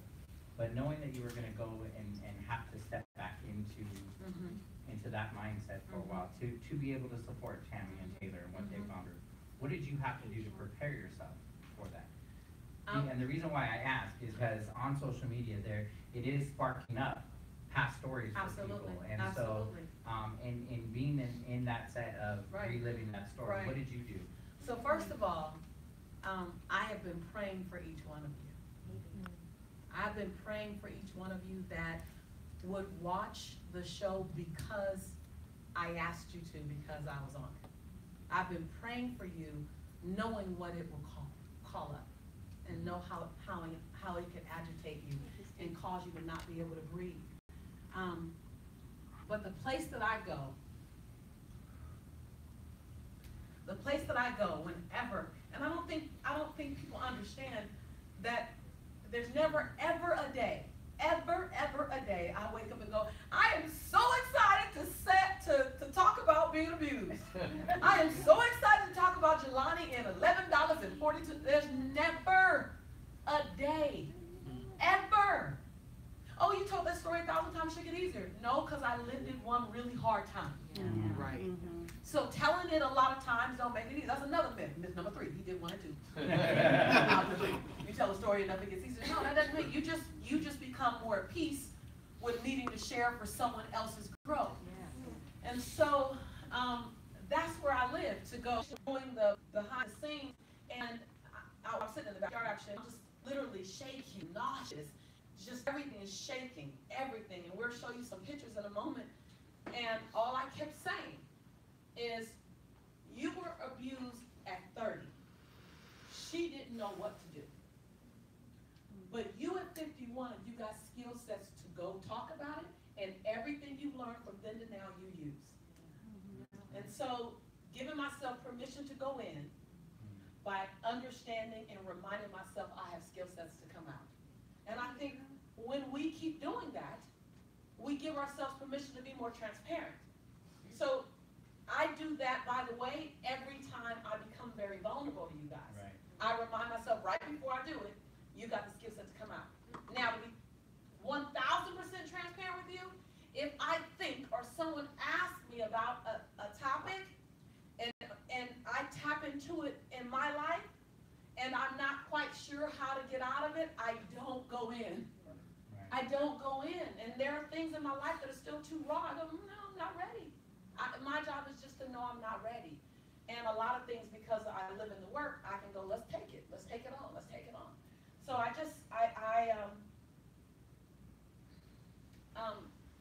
and I keep reminding myself I have nothing to be ashamed of.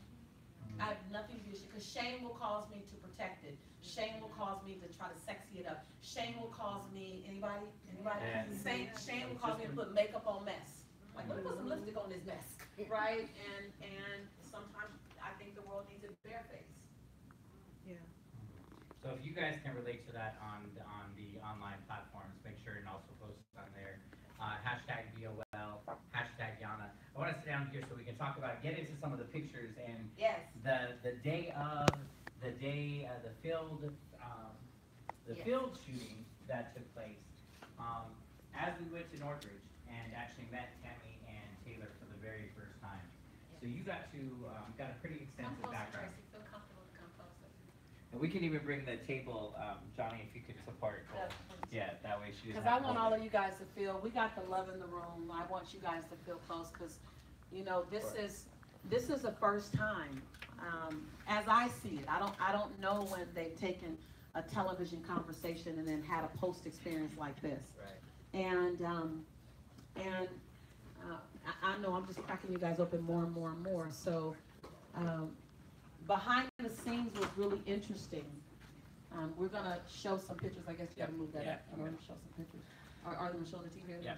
So we're gonna switch out some tables here, and then we'll show the pictures. So so let me just say that I've never woke up one day saying I wanted to be on the red carpet. I wanted to be a television star. It's just not just not at all. I've never said, oh my God, TV. That's not, matter of fact, when The Secret came out and The Secret started taking off, it made me nervous because I would lose a little anonymity. And so for me as a life coach, I want to be a life coach. I want to help people transform their lives. That's very different than I want to be on the red carpet, right? So when we started recording, I really had to look at,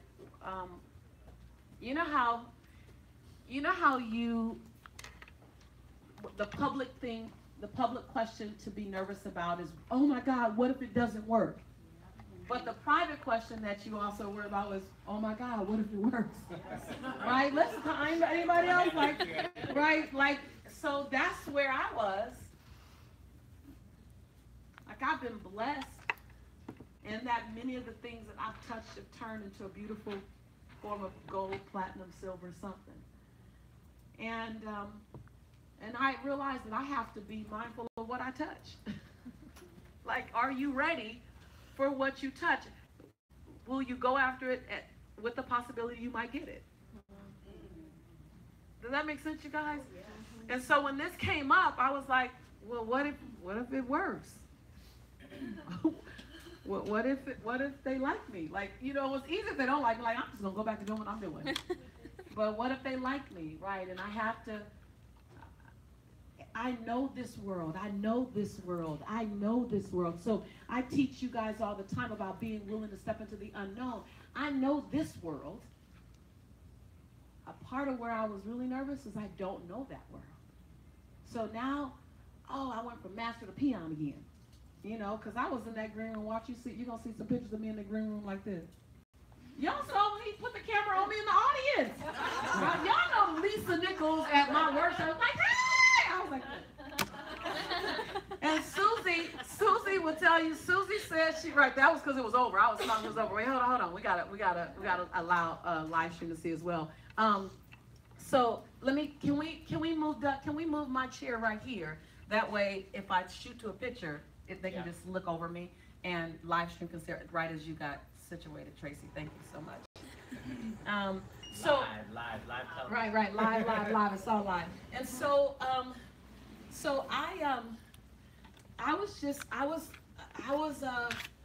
I was having to manage the fact that I would be a newbie again.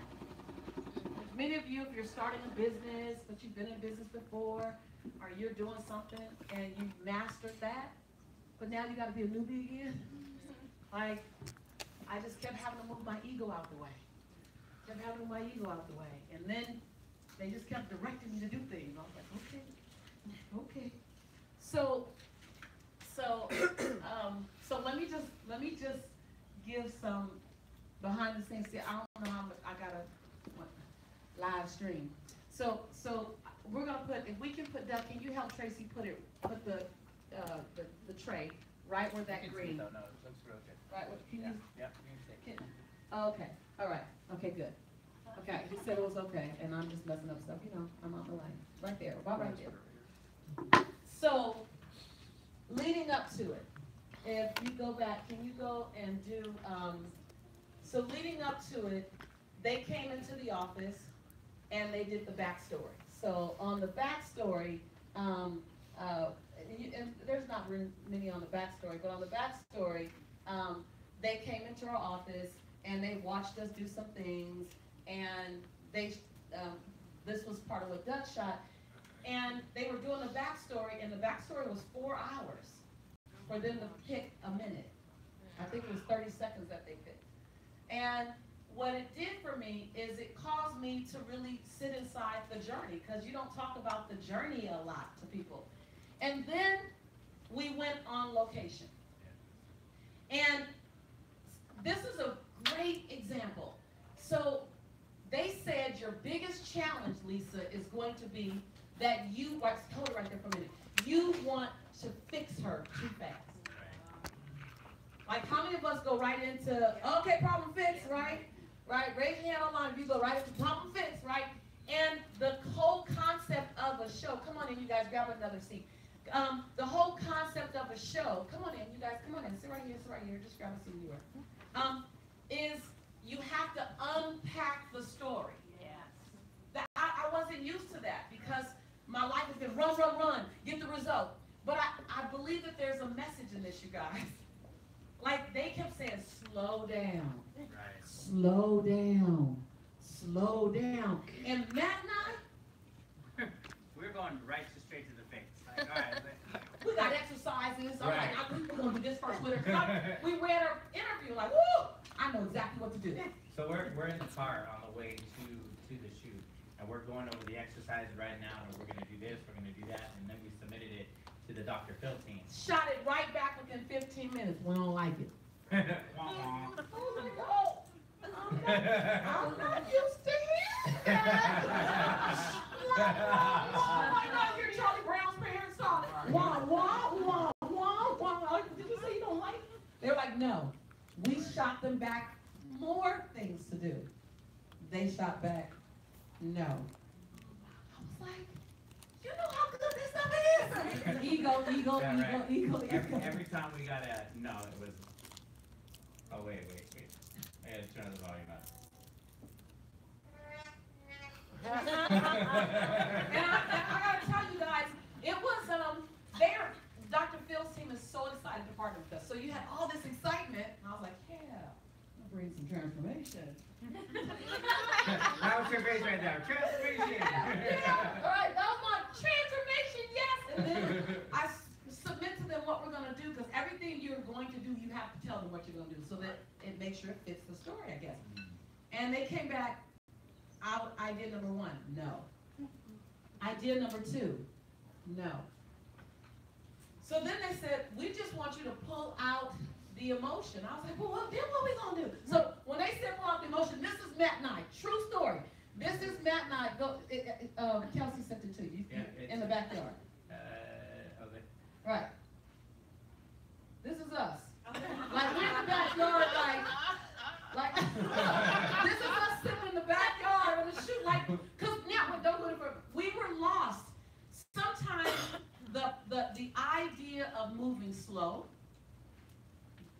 not rushing.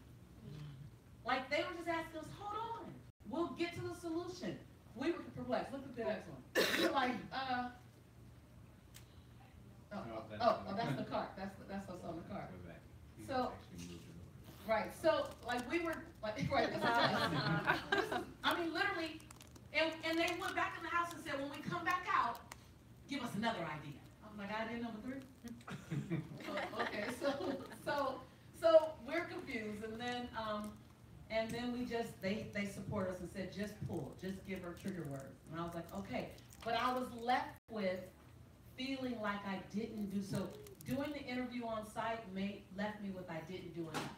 How many of us feel like sometimes if you just do it in bite size, keep your heads up online if that's you, right? So I just felt like I hadn't done enough. So I was challenged with leaving her like that. Right. Like all my codependency came out. How many times all you can do is be someone's catalyst? But your codependency kick in and you want to rescue. Raise your hand. You want to rescue. You make their problems your problem. All of a sudden you can't sleep. I couldn't sleep that night. I was like, Tammy, Taylor. Like, and I realized, oh my God, this is my pattern. And so I couldn't wait to get to the show with a promise, now I can fix her. It's not my job to fix her. It's my job to be a space for her to make a choice in. Right. You know, so remember who you are is always showing up. And you may not ever shift and become a different person. You'll just learn how to better manage who you are. Right? Like I'm gonna always be who I am. I'm always gonna be Kumbaya team, which hashtag is codependent. Right? Hashtag, you know, your problem is my problem, right?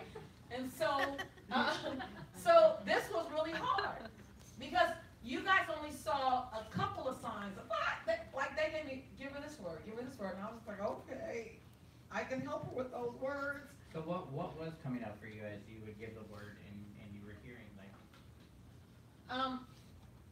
The first thing was I hurt for them. Right. And the second thing was the best thing I could do for you in helping you get a breakthrough is to not get stuck in my story while you share yours. Yes. The best thing I could do to help you to your breakthrough is to not get stuck in my story while you share with yours. That triggers something for you, huh? That triggers something, yeah. And so I just kept reminding myself. And then I made the cameras go away in my head. So I can just be with a little girl. I can just be with her mom. I'm not doing a show. I'm doing life, right? And then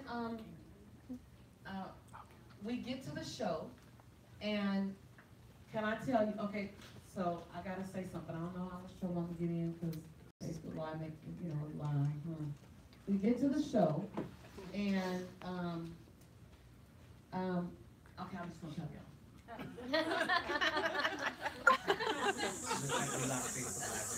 We on Facebook Live. Okay, so Tati is my makeup artist. So she wasn't there.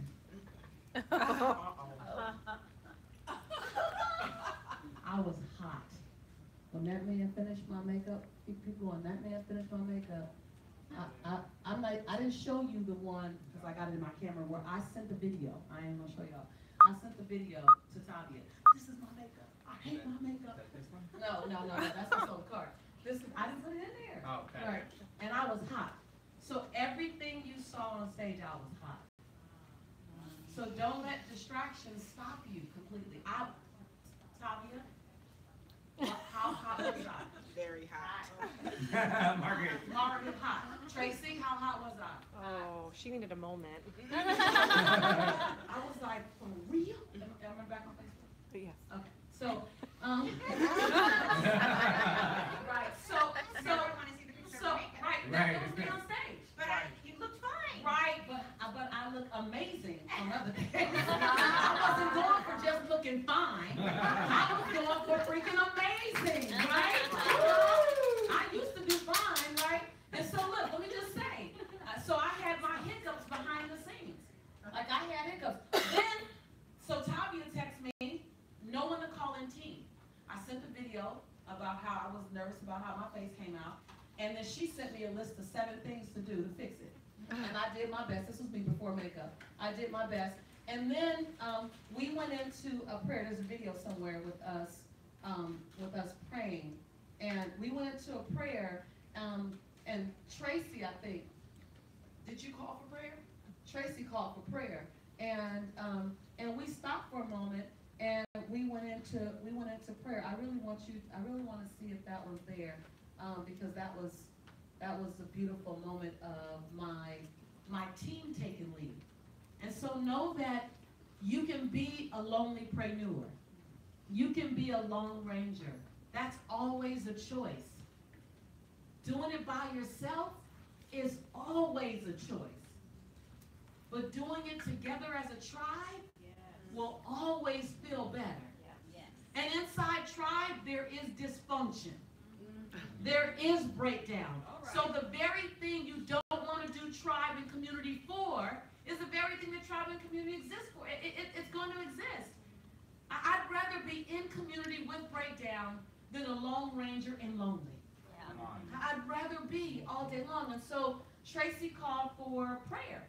And we started praying. Can you take my phone and look at videos and send it over to Kelsey so we can at least get at the end?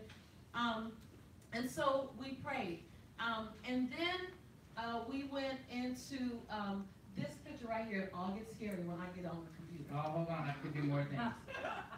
No, you don't want me to touch it. Okay, so it might be under this one. Yeah, it might be under this one.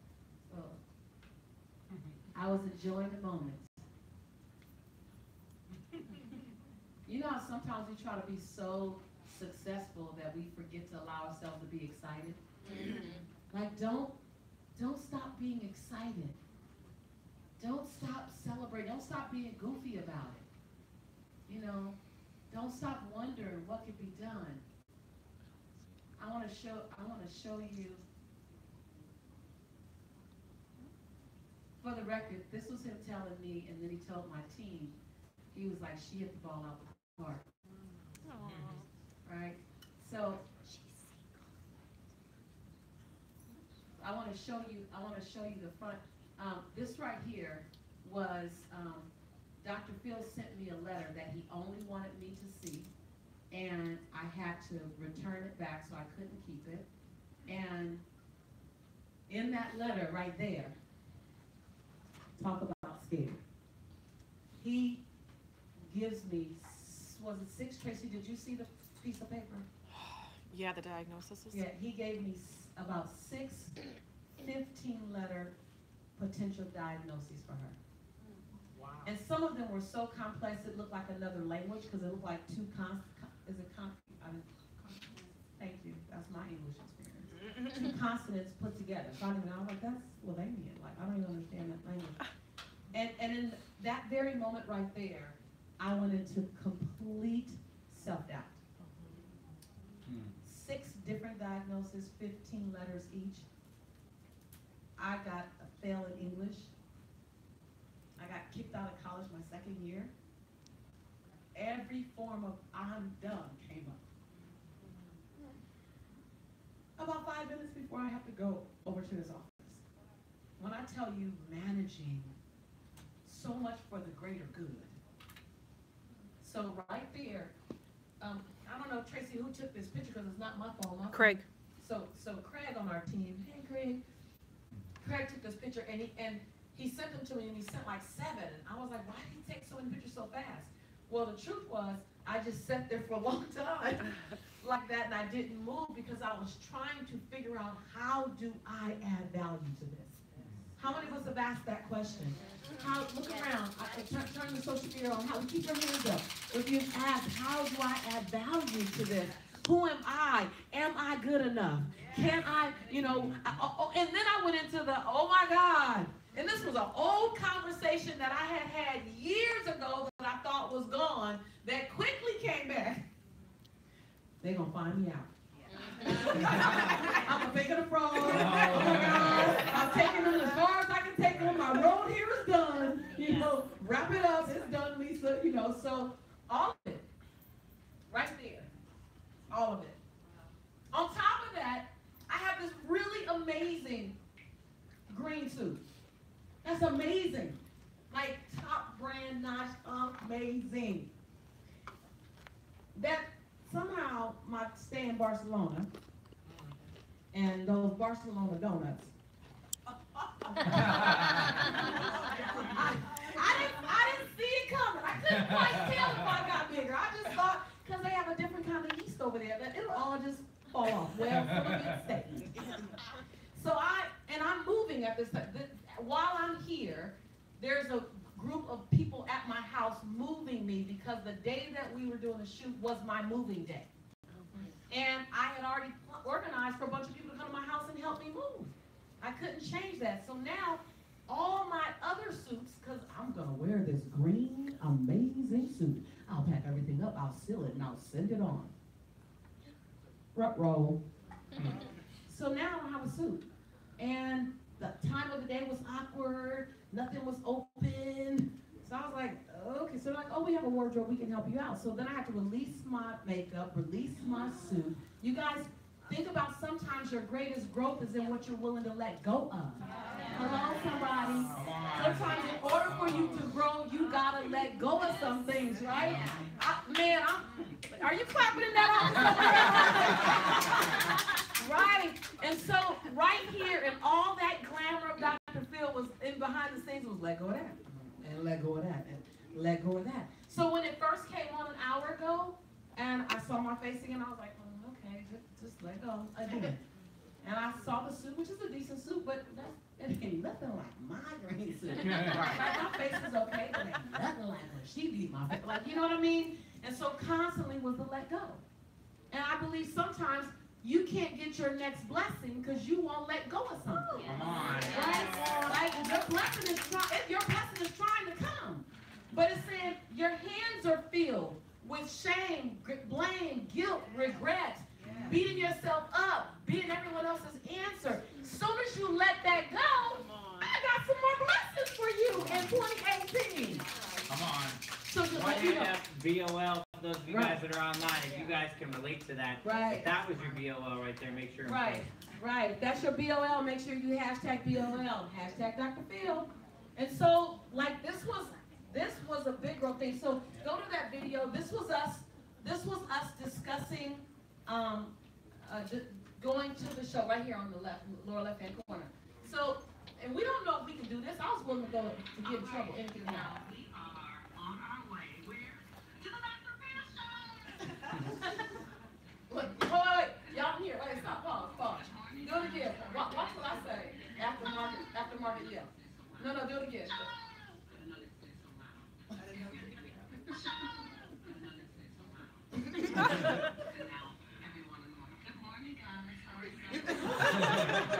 Right, we look like we visited.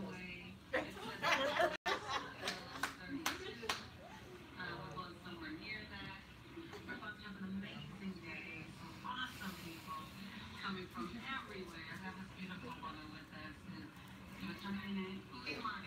Lonnie. Your name is as beautiful as you are. Oh my God, how awesome. I'm so scared. Our show doesn't take until much later, but get here early so they can do the babies that And you were so excited about it. Exactly. I think I'm into the Dr. Phil show, and I'm finally excited that Lisa's coming with me. She's on the show. We're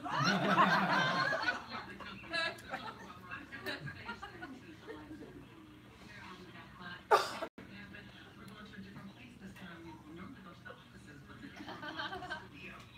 All right. Showtime. It's like showtime. Oh my God. That's so real, thank you. Right. I want you guys to see just our excitement, anticipation, inside breakdown, right? Inside nervousness, inside moments. So Dr. Phil talked about willpower's emotional goes up and down. That my emotions were going up and down. There were moments when it was high, moments it was low, moments it was confident, and then my confidence would leave in a moment with a request. I go, okay, let me go get it again. Go get it again. Where is it? So,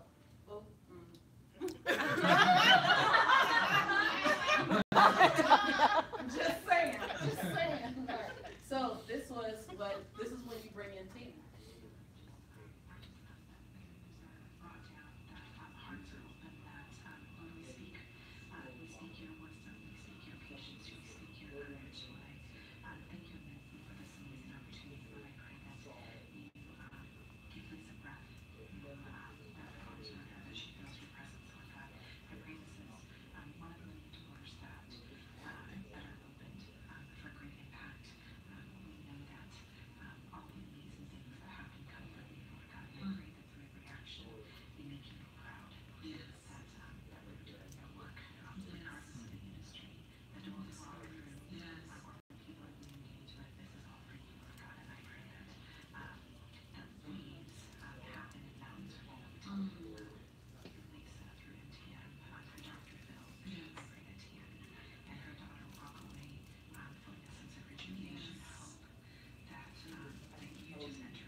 you.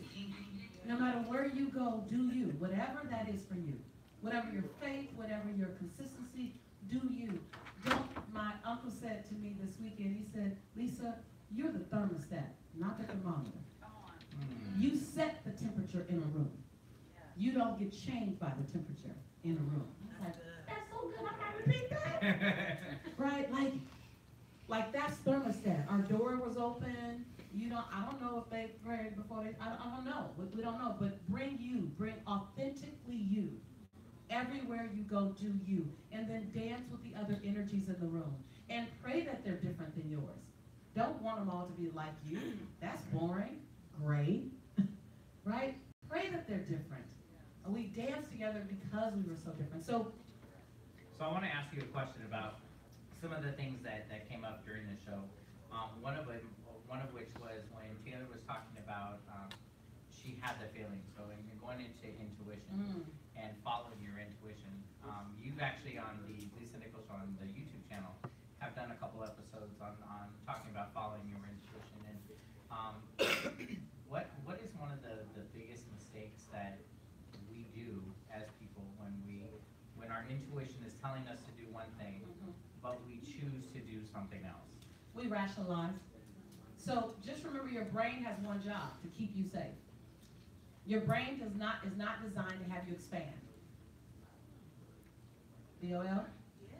Right? Your brain is not designed to have you expand. It's designed to have you analyze, minimize the risk, figure out the process. It's very linear. Stay safe. Yeah. Your brain has a job: risk management. That's your brain's job. And so when you think of something possible, love, new business, dancing, singing, speaking on stage, your brain is going to go to risk management. Guess what it does when it goes to risk management? It goes back and pulls out every single file of any time you did anything like that and brings it all to your forefront. Yeah. Oh, hello somebody, anybody? Your brain goes right there, right? And so normally in our past, we have a few breakdowns. The brain will go and get that file. Ain't gonna remember last time you loved somebody. The brain, hello, right, hello. Remember last time you loved somebody that was that fine? Yeah. You better go get your ugly man.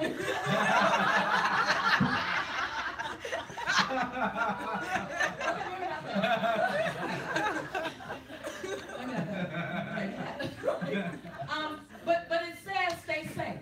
Being alone is safer than being in a relationship. How many of us have heard that? Hands up. One hand up, two hands up. Yeah, keep your hands up high. Live stream, online want to know that they have some commonality with you guys, right? All the way around, Tracy. Go all the way around to the back so you can see. Right. How many of you guys have heard you like, I wanna dance, I wanna speak, I wanna do spoken word, I wanna do, and your brain goes, you know, you can be, people will laugh at you, you might be embarrassed. One hand up, two hands up. Right. Your brain, it's never your intuition telling you that. It's your brain. And it's not bad. Your brain has a job. Risk management. So your brain goes and collect files and it says, now if something good happened the last time, your brain will go get that as well. But what screams louder than possibility in people's lives is pain. So pain will actually supersede possibility just because we want to manage risk. So we don't, like, I'm not avoiding a relationship because I want to serve the best me for the future. I'm avoiding a relationship because I don't want to get hurt. Right. Like, even though both can be real, both can be very real. And so your brain is designed for that. Just know that. So when it comes up, go, that's your job. That's your job. Now, my intuition's job is to expand me. My intuition's job is to have me live in purpose, in passion, in feeling, in legacy. That's my intuition's job. To feed me a message, to download a feeling to me, to give me a vibration that says, wait, pause, or no, move. And that those two need to learn how to dance. You just need to use them together. So, okay, so I want to do this leap. My brain tells me that I could lose a lot of money. Okay, great. Let me go mitigate the risk of losing money. Like, let them dance together. We let our brain talk us out of things that our intuition is saying do. as well And as. that's also known as our negative chatter, Absolutely, that- our negative self-talk, and our intuition also will give us a beep, beep, beep, this ain't right, beep, beep, beep, this ain't right, and then our brain can kick in and say, but you know if you leave, people gonna talk about you. You know if you divorce, you got another divorce on your stats. You know if you divorce and you're now a single woman with all those other, mad women, lonely women. You know what I mean? And so your brain kicks in when your intuition can tell you slow down. And your brain then goes to judgment. It goes to fear. And you need it to make, but no one should live by itself, is my point. And so intuition is talking to you. You have an internal GPS system, God placement system. You have an internal GPS, an internal God placement system. Whatever you call your God, I'm not here to impose my faith on you. I'll call him God, you call him whatever you choose, but you have one. But here's the deal. You have to be mindful when your brain is talking because you can't hear your intuition. So meditation, stilling yourself to hear just to hear. Just still enough, long enough. And mind you, meditation it has always been a challenge for me. It's just a challenge I choose to take on. Because if I'm still long enough, my brain will get tired of trying to talk to me. Because I keep going, shh, shh. For a while, I was like, wait, hold on, I'm going to tell you about this. Shh. Hold on, listen. You need to hear. Linda, listen, Linda, listen. And I go, I just want to hear my soul. I want to hear what my soul needs, what my soul wants. So as much as I give myself the gift of rapid, massive movement, the best gift I gave myself in 2017 was of stillness. And it didn't work the first time. I didn't hear anything the first several times, but my head going, hurry up, move. When is it going to be over? How long we got to sit here? It's already been 7 minutes, still going. Linda. One of the things that I've heard you say, which actually was key for me, was the distinction between prayer and meditation. Yes. Again, not imposing any beliefs, but what is that distinction between prayer and meditation? Prayer is actively asking the divine God, the universe, we call it, for direction, guidance, or blessing. Meditation is being still long enough to hear the answer. Right. And I grew up. Tracy's right there with you. Tracy's right there with you. So I grew up praying. I said, well, all we knew was pray, right? Cease and desist, pray, right? And then I was like, well, what am I going to answer? And God was like, can you slow down? Can you be still enough? And I didn't even know that's what I was hearing. I just kept hearing, I'm tired. I kept hearing, I need a pause. I heard it in different versions of me, but I didn't know that that's what God was just saying to me. Listen, pray, ask for clarity, ask for direction, ask for that opportunity. And then I need you to be still so that I can respond. Be still long enough. Don't put me on a timeline. Don't put me on, I got 5 minutes. I might take 8. So that's when I started doing walks, silent walks in nature. I just found ways where I can have those moments. Yoga, for me, because they don't focus on 5, 6, 7, 8 counts. They focus on breath. And I often felt like I was out of breath, right? And so to me, prayer is asking, meditation, and stillness is being still long enough to listen to the answer. And what it requires you to do is it requires you to melt the walls of religion. It requires you to think beyond a doctrine and think about a spiritual relationship. That's what it requires you to do. And then all of a sudden, everything, say everything, everything becomes available to you. Like, that was beautiful to me. And I grew up Baptist, but all of a sudden, I didn't have to let one thing go. I just had to allow everything else to exist. Because and not that I need to call myself anything. I just want to have a relationship where it's like a dialogue, not a monologue. I don't want to keep talking one way. I want to have a dialogue. I want it to go both ways. And I didn't have the space in my life for it to go both ways. In my stillness, I get direction. One of the things that you guys talked about on the show that Dr. Phil also talked about were the 2 different myths. We added Can the you third. put Dr. Phil in my picture up on the top? Of course. I'm just saying. In a minute, I'm gonna call him Phil. Not yet. Might be a while. I'm open. I'm patient. So, you guys talked about two different myths that you brought up on the show. One being that willpower is a myth, and that was crazy, huh? Willpower is a myth?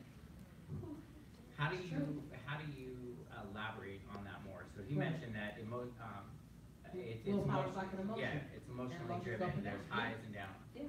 So how many of us have been on a diet? Raise your hand.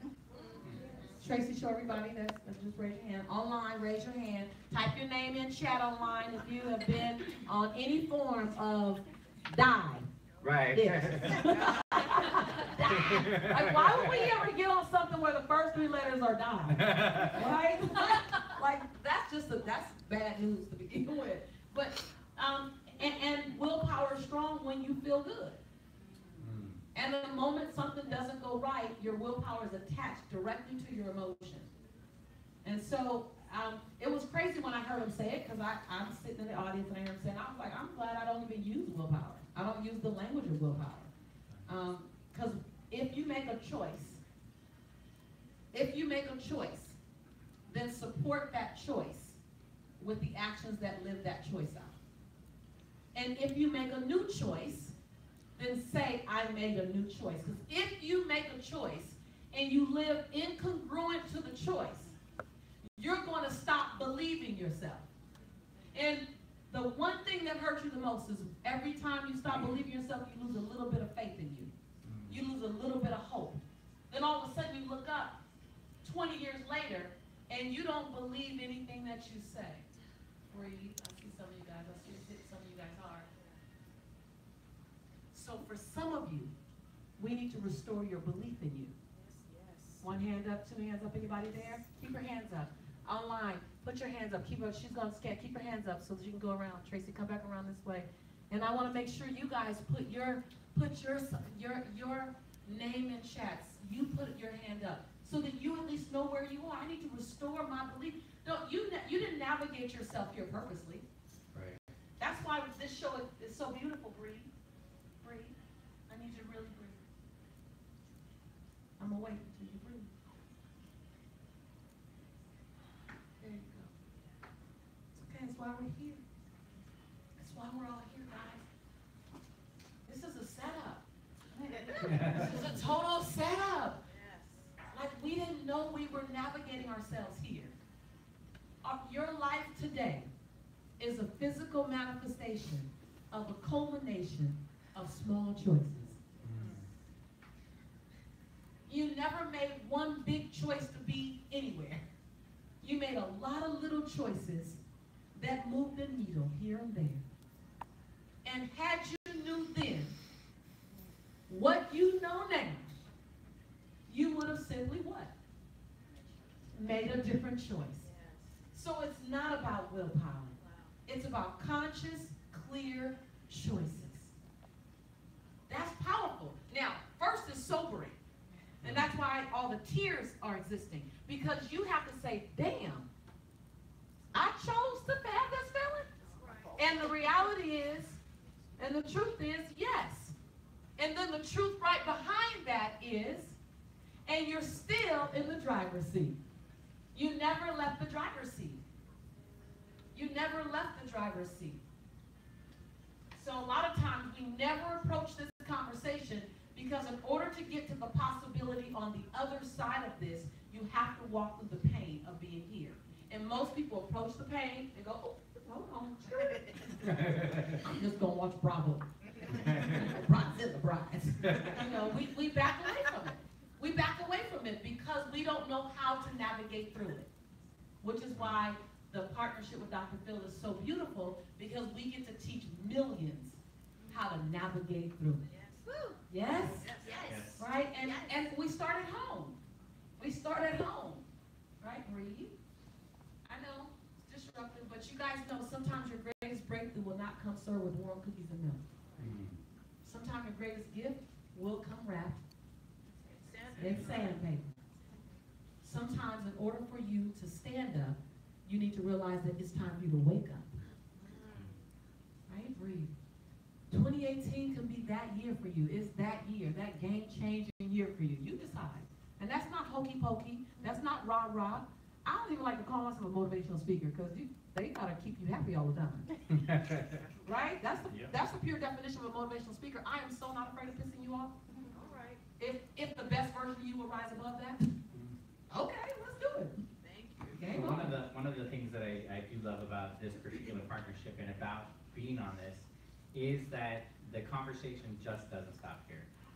Many of this type of conversation and coaching actually continues on even after the show. So who wants more? Yeah. Let's just go talk on another day, give y'all some time to breathe, right? And then go, come on, let's deep dive into, because I want to get into action steps to do on a daily, right? So online, we're going to get into action steps to do on a daily because I need to do it because I'm doing nothing. Oh, man. I need to do a whole lot more.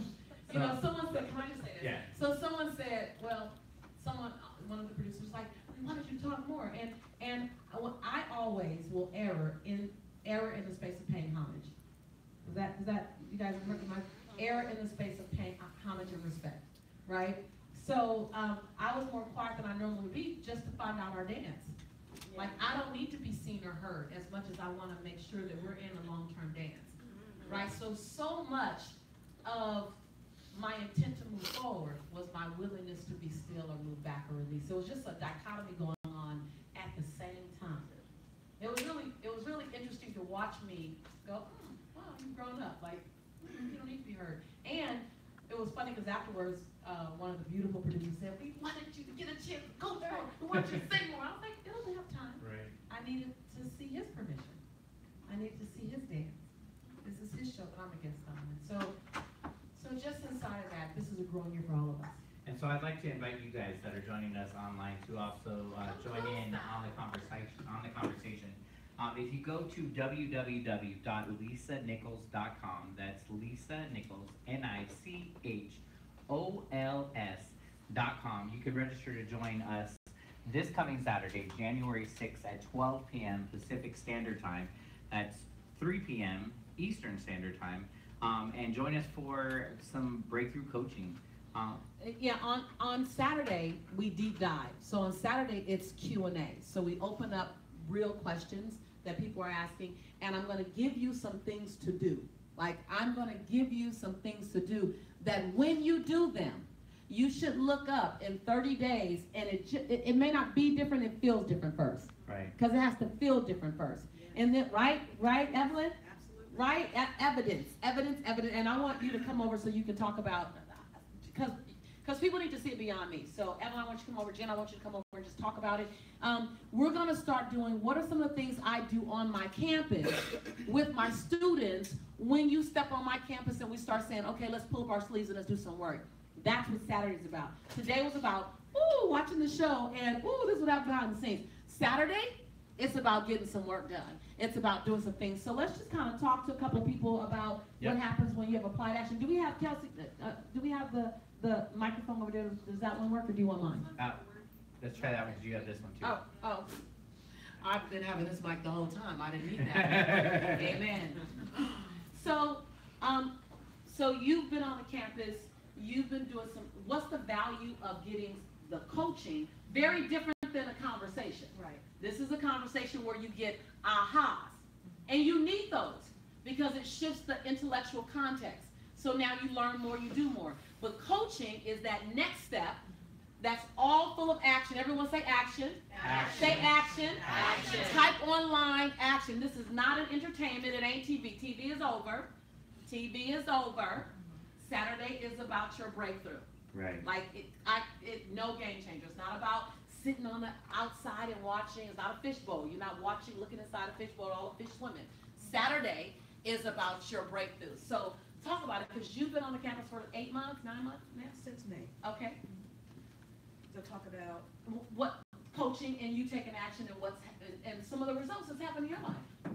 Because that's what people want to know about. At the end of the day, they want to know what happens. Absolutely. I am a different person from the person that I was when I stepped on the campus in May.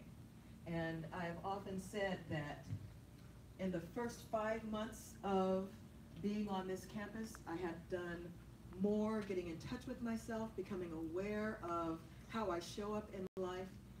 I have discovered more about myself in the first 5 months of being on this campus than in the last 5 decades of my life. What? Absolutely. Right. So this is transformation, but I was ready for it. Right. I came ready. I Right, came you looking did. for transformation. You did. I came looking for something, and so I was open to receive. I was an open receptacle. And you were in action. Right. I was, because I knew that my life, my professional life, may or may not go into transition in another 6 months. And so I wanted to prepare myself. And I knew that I had and I continue to have a lot of personal development work that needed to be done so that I could advance professionally. I had a lot of baggage, I had a lot of hurt, a lot of trauma that I had not addressed, that I had not acknowledged, and that I had buried. You know, because in the church, and I'm a preacher's kid, I've grown up in church all of my life. I'm a worship leader. You know, we were in church every time that the church doors open. But sexual abuse is not something that the church talks about. You know, and so my breakthrough, the response was to keep it quiet, to bury it. You know, why do you want to cause trouble? Why do you want to stir that up? And so I felt that I couldn't talk about my story. I couldn't break through. I couldn't address it because it was a source of shame and humiliation and guilt. Right. And so stepping onto this campus, I gave myself permission. Come on. I gave myself permission to talk about it and to get this stuff out of me, because I've got work to do. I've got places to go. I've got other people to help. You know, as I'm coming through, you know, I'm going to bring some people along with me. So, you know, I had to give myself. How many of you guys know that you got a big calling on your life, whether it's clear or not? And you got to raise your hand, especially one hand up, and you need to work through some stuff to get to that work. Like that's a beautiful awareness. Yes. Right. I'm not clear about what I'm supposed to be up to, but I'm supposed to be up to something big, and I need to get this junk off of me to make it happen. And so we can have professional success, and we could look like we've got it all together on the outside. Because you have a pretty amazing executive career. I love what I do. You know, Right. I'm a chief of staff at a university here in California, and I love what I do, but I realized that I wasn't being my best, and I wasn't being the best for my staff, I wasn't being the best for my president, I wasn't being the best for the students that we serve, because I had unresolved issues, and I was showing up small. I was shrinking. I was Okay, pause that. Gotta put a pin in it. How many of you, check online, how many of you know that you're giving the world something really good in you, but you haven't yet given them all that you have to give? You know that your 70% that they're amazed by is still just 70%. Right? Come on, you guys. You know, like, I know y'all love my 70, and it's somebody else's 150. But it's still, come on, my 70%, right? Come on, online, bust yourself out. It's easy. There's power in telling on yourself. I'm watching the comments come on. There's hands coming up there. Yes. Hashtag be That's a well. beautiful awareness. Beautiful awareness to go, yeah, people are impressed by me, but I don't want to leave here having just given this, right? I don't want to get to the end of my story, and this was the best chapter in my book. Right? There's more. It can get better, but I got to do work on me first. Absolutely. Show up and just be in the room. My breakthrough, one of my many breakthroughs, I've had a lot of breakthroughs, BOLs, breakthroughs out loud, came from other people who were in the room. As they had their breakthroughs, you know, that it cascades, it showers on you. And so just show up, just be in the room. Don't let fear, don't let intimidation, don't let guilt and shame, the story that you've been stuck in from the date of that trauma or the continuing trauma, don't get stuck. Don't get stuck. And my beautiful sister, I know you're watching. Again, you know, I love you. We make mistakes. We misstep as we're trying to help people. Sometimes our breakthroughs come wrapped in sandpaper. You know, but, you know, it's about being in action. And when you say show up, the first invitation to show up is Saturday. So register. It's a link. That's out there. So and it's the best price in town. free 99. You can't beat that with a baseball bat. It's free 99. Right. Like, so show up on Saturday. Show up. Don't show up for us. Show up for you. Right. Like, that's amazing. You guys give my sister Evelyn a hand. Sister from another mister. I love the chin. Now, another talk. I want you guys to see Jen. So there is a difference between knowing something and being something. And so to show up into your classroom and on this campus gave me an opportunity to be. And to not just know it, but it sinks into you and you become it. And since May, I have been able to step into who I am. And this last month, I was the first time I charged for who I am and was able to Yeah. fully expand and to own it. Right. Because I'm around other people who are owning it. Right. And they're who they're really So, to be. so what you're saying is, when you surround yourself with unicorns, Yes. you surround Right. yourself with game changers, they will require and inspire you to raise your game. Absolutely. Like so much of your growth is going to be the tribe that you're around. It doesn't mean you have to forfeit the one that you're in. It just means you might want to get a new one. In addition to that, people say, well, how did you do it? I kept my family and friends. I love them. They give me so much that my audience can't give me. But my tribe of unicorns, they give me something else as well. And I kept myself, you kept yourself around people who were making your knees knock and your teeth chatter, playing so big. Terrified. Right. Terrified. But I'm thinking, if they can do it, Right. and I'm in the room with them, Right. then I should be doing Right, it. right, Yep. right. Yeah. And congratulations that you just got your first paid gig and paid your worth. Right. Right, no question. You guys, yes, clap it Clap it up, clap that up. Clap it up, clap it up, clap it up. So I want to invite you guys online as well to join with us. Again, we're going to put the link in here, but also go to www.lisanichols.com. You can see the registration page on how to register. One of the cool things is that not only are we going to be doing through Facebook and through YouTube, but we also have Zoom, which is really great because it allows for us to actually see you, to talk to you. We're going to be opening up the lines, hearing some of your questions, but we also want you to be posting right now. What are some of the questions based on the show or just in life that you have? Post them on Twitter. You can use the Facebook, but make sure and use the hashtags. They're right there, My Time for Breakthrough, as well as hashtag Breakthrough to My Best. Use those hashtags, ask your questions, so that way we can pull them up on Saturday. And hashtag Dr. Phil. Dr. Phil. 3 hashtags. And here's the deal. The quality of the answer will be determined by the quality of your question. Come on. You ask a nice, juicy question, you're going to get a nice, juicy answer. Now, the answer might not be served with warm cookies and milk, but I'm your girl, and I'm going to give you the answer that I think is going to help move you forward. And so, what's that question? And it doesn't have to just be about relationship. It can be about getting back, getting unstuck, you know, getting out of your own way, pushing past where you normally would stop, and continue to go. How do you deal with family members? What is that question? You ask that question, you bring the question. We'll get to as many as we possibly can. And here's where I want to wrap us in. Yeah. I want to hear what, just in a nugget, give me your 15-second version, just a couple of you. I want to hear, what did this time and this conversation mean for you? And what was the value that it brought you? What was the value that this conversation brought you? So I want to hear from 3 people, and I'd like for you, and you select 3 people, so raise your hand, or I'll call on you just automatically, but I want to hear the value from 3 people. So Matt, would you choose them while I talk to you? So I'd love to hear, what was the value for you? Type it in chat, because when I get in bed tonight and I recap my day, I am going to look at these comments. I'm going to look at this again.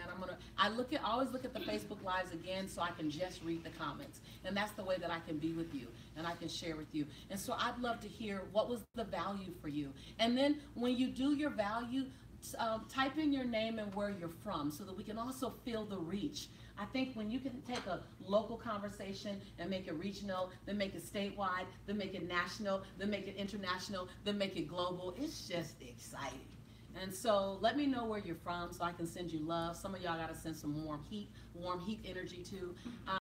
And tell me, what was the value of today for you? What was the value of this conversation, this experience? Why'd you need it? Whether or not you were in a relationship that turned abusive, it was just something about you standing in your power. And then I want to hear from you guys now. I'm going to be with you guys later when I look at the recording. I am going to read your comments, so thank you in advance for your comments. And make sure that you join us on Saturday. And if you have a friend or a family member who you know an hour of coaching on how they can move from average and ordinary to extraordinary, how they can access the best version of them, if you know someone, bring them along.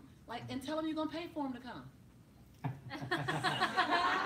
going to pay your way. I'm going to pay your way. So I want to hear from a couple of people. Oh, Kelly, yummy. And then who's two? Adrian, and then who's three? Abigail. And then Bruce wanted to go because you're a guy and I want to hear your energy, because otherwise it could be a lot of estrogen in the room. So Bruce, prepare to be for. What was the value for you today? Okay, I'm not sure you're going to want to hear my answer, but this is the first time I've ever been in the room with you. I like your no nonsense, don't sugarcoat it. Yeah. So for me, the value was a slap in the face. No, I understand that. You get that? Okay. Yeah, I've been I didn't want it. I've needed to be pimp slapped. I need to have multiple slaps at time because you're strong. You're strong. And when we're strong in being stuck too. Your strength doesn't change when you're inside a funk. You're just strong in your funk. Your funk is strong. Like that, like understanding that. I always go, I'm a leader. So when I'm in my mess and I'm defensive, I'm leading then too. So no, I totally get you, sis. And when you said sexy up your hurt, I don't even know if I would know how to do any other way right now. Right. It's been so long, and strutting your stuff in the hurt is what you do. And I like that you are no nonsense. Right. Even So this your first time with me? Yes. I love it. Just get all up in her face.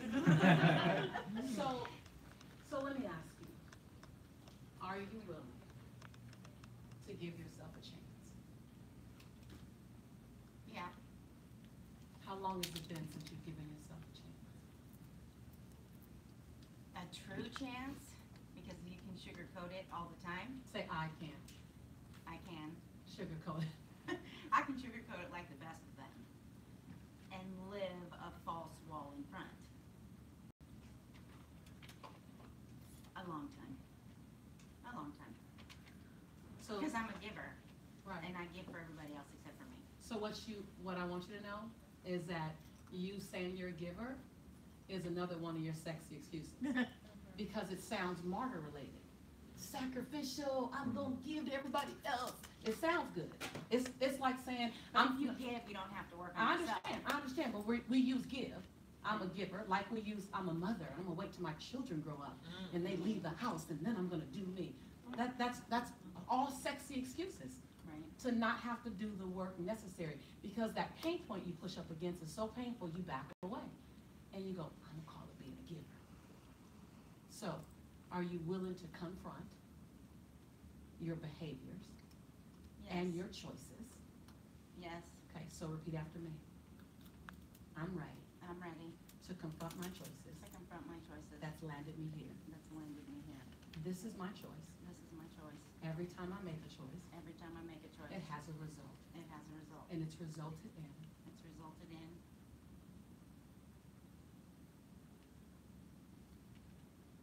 what? this, me. My tears, my lack of faith in myself. Say something so you can hear it. Probably my lack of self-confidence. So say that again without probably. Probably is also another way to be sexy, kind of. My lack of self-confidence. Knowing that I can be more, but I'm not. And are you more afraid of trying it, or are you more afraid of continuing to live like this? Right. I'm I more pushed the afraid of button. trying it. Right. But what you should be afraid of is 30 more years living like this. Right. See how you triggered? I just triggered something. So say that. I'm afraid. I'm afraid of living 30 more years like this. Well, let's just say it. When we expose it, it's still there. It just has a little less power. So are you willing to be in radical action with us? Yes. Are you willing to be called on your crap when you stop being in action? Yes. Okay, so then Tell me that. I'm ready to be called on it. No, tell me call you on your craft. I'm ready to be called on my No, craft. tell me to call you on your craft. Call me on my craft. Okay. I just want to make sure I had your buy-in. Thank you. Welcome to the tribe. Welcome to the community.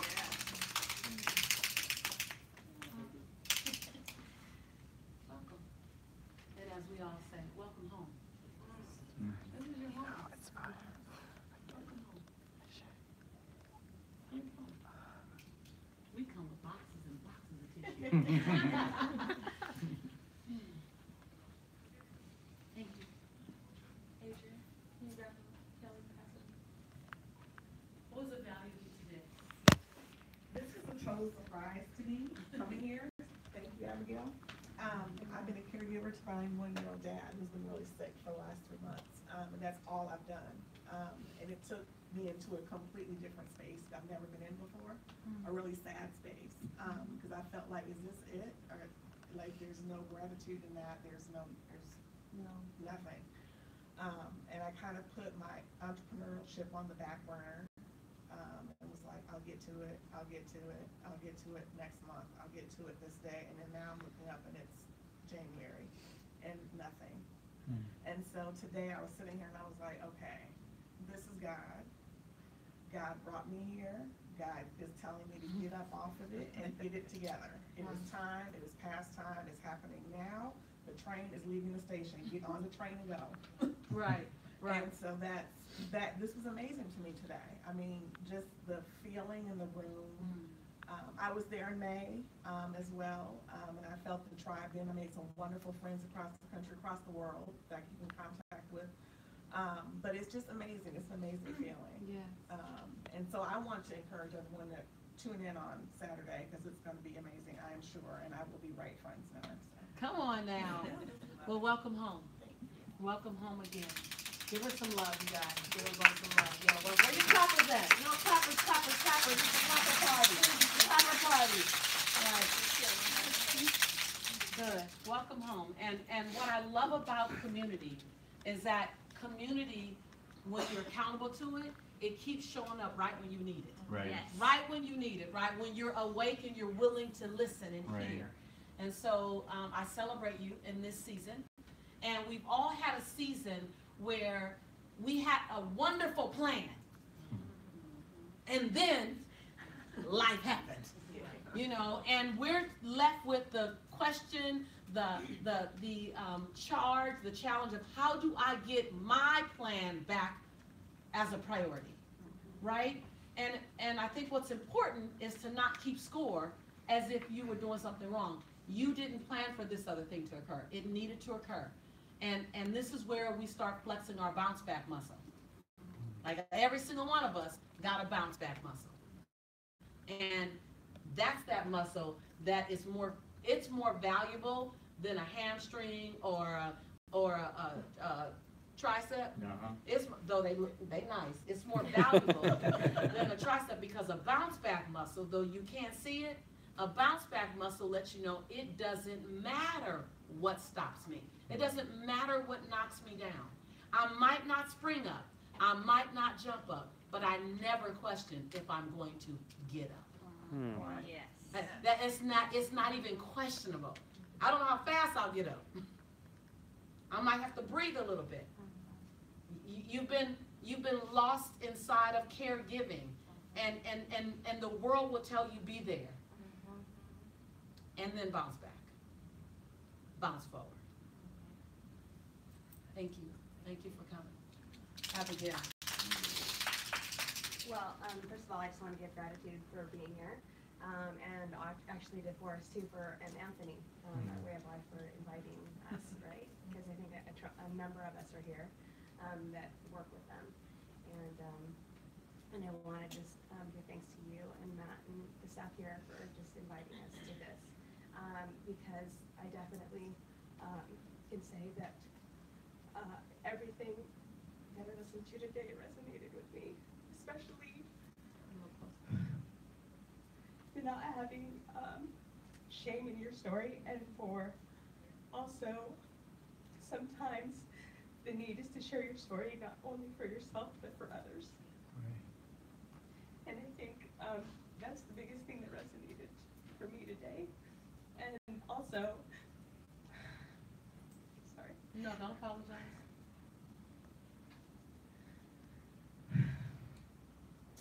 Also not shrinking yourself and being who you're meant to be. Say not shrinking myself. And not shrinking myself. And being who I'm meant to be. And being who I'm meant to be. Because I know that I have not yet arrived, but I will. You're en route. Yep.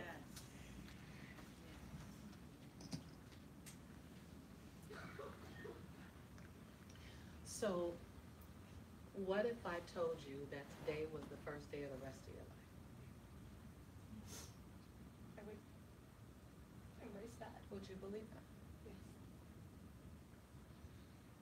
Today is the first day of the rest of your life. Today is the first day of the best part of your life. That who you are today and the woman you're becoming needed to have all those sprinkles of ingredients. Cayenne by itself is really nasty, right? Red pepper by itself is really spicy. Cinnamon by itself, horrible. Nutmeg by itself, horrible. But every single one of those ingredients mixed into something adds flavor, adds pop, adds something that it wouldn't have without it. So when we take every ingredient in your life, the breakdowns, the betrayals, the doubt, the worry, the loneliness, and we mix it all together, all of a sudden we have a beautiful story. Can you believe that? I can. Are you ready to tell the story? I am. To own the story. Yes. To stand on the story, not in the story. Yes. Right? To inspire others who watch your story. What inspires you about me is you just watch my story. And most of it's messy. Really, the things that people love the most are the moments when I was on my knees. Not because they want to see my dramas, because they like my wobble when I get back up, because it shows them you can get back up. That's it. And so the things that made you feel the most challenged are the things that are going to be the biggest blessing. I feel you back here breathing. Today is the first day of the rest of your life. You don't have to thank me, because I didn't give it to you. I don't have the power to give you life. So look at them and say, today is the first day of the rest of my life. Today is the first day of the rest of my life. Come on, y'all. Make Yeah. He's the captain of the booth.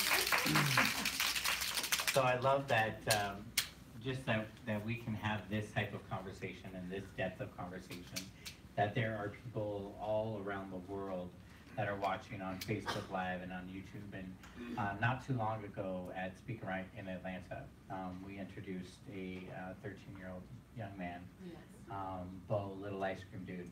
And I love Bo. yes, Auntie Lisa and Uncle Matt are here, and he actually is watching right now and commenting. Baby. So Bo is 10. 13. 13 now. 13. And he has owned his own business Yes. for. No, this kid, so can I, have you heard, so since Speaking Right, at 13 years old, we brought him onto the stage to share about his ice cream business, and he has a huge vision. He was But gifted. You got to say that he started his ice cream business because he said he wants to buy things for himself. No, he said he Right. wants things for himself. Right. And so he figured he needed to buy them because he said, my parents are busy paying for other things. Right. So he starts a business when he was 10 years old. 10 years old. And from there, he wanted to not only buy his toy, but he also wanted to give to his church mission. And so he wanted to give back. And so that's how he wrote us asking. He said, number one, is Speaking Right, is it okay if I come? I'm only 13 years old. Who does that? then he starts working to raise the money Right. to get to Speaking Right. Like he's totally, my dream, I need to fund it, right? But not only did he do that, so he shows up as a VIP guest to Speaking Right. Because Uncle Matt, pulls me aside on his behalf and goes, can we gift him? Well, yeah. Right. Y'all not getting a free pass. Bo gets a free pass. It's called being under 15. Right. So he comes and stands on stage and shares his story. And we told a little bit about him there. And as soon as he got off stage, he says, well, I wouldn't be a smart businessman if I didn't ask, can I sell my ice cream here? at the hotel. So we made some arrangements. Tracy got with the hotel, and we got permission for him to sell his ice cream there at Speak and Right. Then he went home. Now this Well, you kid, gotta see, we had an ice cream cart inside the conference room. Right. With 450 people in this room. He had on his gear, his mom had on her gear, his dad had on his gear, and everyone's walking around with an ice cream cone. Everybody's sitting there listening. I was like, boy, we need a trash can. We need one. It was so much fun. so he went home, and his vision and his dream has always been to open up an ice cream shop. And so he created a Kickstarter campaign to raise $20,000 by December 31st at 12/12. This was, I believe, the 1st of November. I think in November 4th, yes. The tribe knows. I love my tribe. November 4th, he started the Kickstarter to raise $20,000 to open up his ice cream shop, opening up in April of this year. Now, mind you, with Kickstarter, if you don't raise the money by your deadline, you don't get any of the money.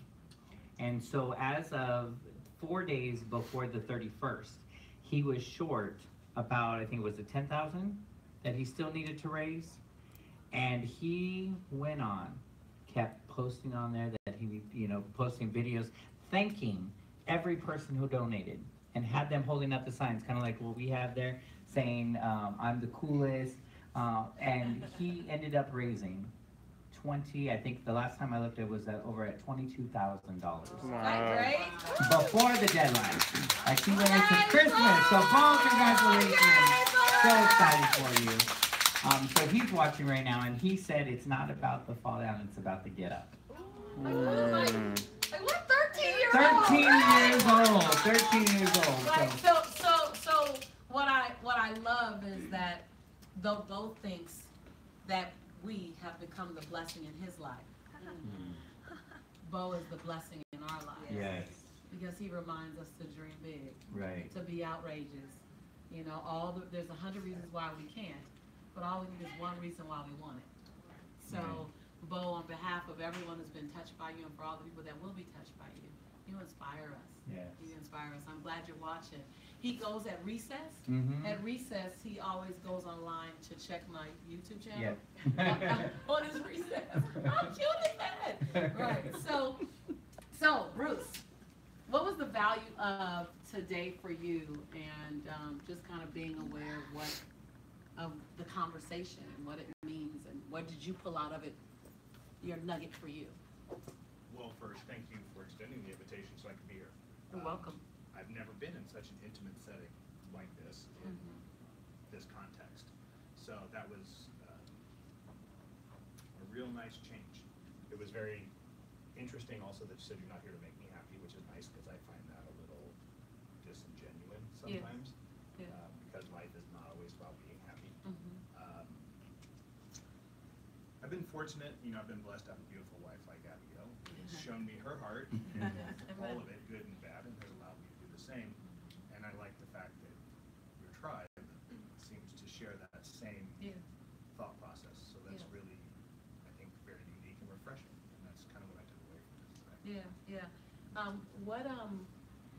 What do you see as, here's the thing that I want to be, that I'm going to be more, here's the choice I'm going to make as a result of this conversation. Like, okay, this kind of woke up some things. Let me just, because if you don't find the choice and the new action, then why were we here? Like, and you guys know, those of you who know me, I'm all about, that's great, but I wasn't here to entertain you. I say it all the time, we laugh about it, but for real, like, what's the choice and the action? If I said each one of you own one choice, one action, even if it's a mindset shift, what would that thing be? If you required you, I required you to hold on to something. What would that thing be that if we got together once a week, once every 2 weeks, and we had a little that we look up in 52 weeks, we're not the same person, right? What would that thing be? For you, Bruce, what would it be to go, I'm not gonna be more aware of this. This was my aha. What could it be? And I know I'm putting you on the spot, but you look good on the spot. I hope so. Yeah, you do. Actually, a couple of things you said, but one of the most important to me that I find interesting is I'm a problem solver, and my wife will tell you that I'm not there supposedly to solve her problems, but I tend to do that as a default setting. So rather than kind of, I'll use her as the example in this case, rather than let her find her solution, I'll offer solutions based on my own experience or what I think she's looking for. And so that's a real challenge for me not to do. You know, I've had a long time with Abigail, 17 years now, to work on that. I'm not quite there. So that's... Thank you so much. Do you trust me? Absolutely. Okay, great. So, here, somebody else needs to come over. Here, you come sit here. And if you can turn your chair face up. You guys, we can talk about breakthroughs or we can just do breakthroughs. Right? So, baby, can I have your seat? Just because Auntie older. I need to quit getting on the floor. I'm getting stuck.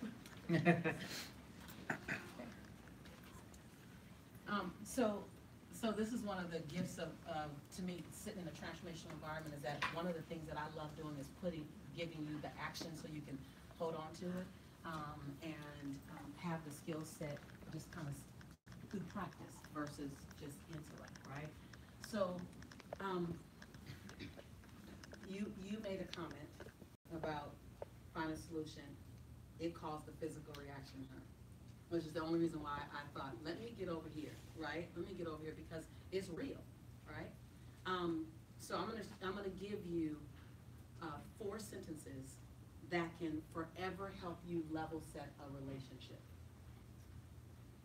With you and a team, you and a husband, you and a wife, you and a sister, it is the tool. We've been using this, we call it a completion conversation. And we've been using this for about 17 years, okay? So I want you to talk to her. Your job is to listen, okay? I'm gonna give you the beginning of the sentence, and you finish it with whatever, okay? I'm just gonna kind of be your jump starter, right? It's like I'm just your angel in your ear again. Say this now, and say this now, and say, okay? And it just helps you communicate more expressively because what I know is you have emoters. Here's how I feel. And they go on and on and on and on and on. And then you have linear logical thinkers who are result oriented to go, when you stop doing all that feeling, we can get to the movement. And that's who you guys are. So she wants to see more of her language. And you want her to understand your logic. All right? So let me just kind of help you guys meet a little bit. Okay? No, I've been doing this for a while, and people are people. Like we operate. Our humanity is always there, right? So, looking at her, and looking at Abigail, I want you to complete the sentence. I take responsibility for. And the end of this sentence are all the times it doesn't feel good for her. I need you to own it. Let me give you an example because you're looking confused. I take responsibility for always telling you the result or the solution and not listening. I take responsibility. And I want you to know that as brilliant as you are, you don't know the answer because it's a muscle in atrophy. And I want it to become a muscle that's developed. Like your language is just, oh, maybe I take responsibility for that. I take responsibility for fixing you versus being with you. I take responsibility for you not feeling hurt. It'll require you to go to a sense of ownership that's almost unnerving. But it's a great way to go. Oh, that's what that feels like. That's what that feels like. Okay. So I want you to do several things on I take responsibility for. Don't just do one. Give me several. And if you tend to forget, I'm going to be right here. Yeah, is this your first time on our campus? Oh, absolutely. Oh, they didn't tell them. This is not my thing. Yeah. Right. Which is So why it's I'm okay. glad that you have a coach right beside you. Oh, absolutely. Because this is the very thing that helps this amazing, beautiful second season of your relationship. So there are no accidents. They're divine appointments. And I'll also say that as a man, it's something that we're not normally allowed to do. Like we're not allowed to go into the deep side. We're not allowed to tap into our emotions or like we deal with it, we handle it, and then we move on. So I want to acknowledge you for being here, acknowledging you for allowing yourself to be open enough to experience something different, so that you have a different experience in your relationship. Thank you. And the reason why I did this is because I know if you just take this tool, this moment will pass, and then you got the tool. And because you said, I don't know how yet. I go, okay, well, I know how. Let me help. So that's the space that this comes from. Okay? So I take responsibility for it, and go back to that moment you talked about. So.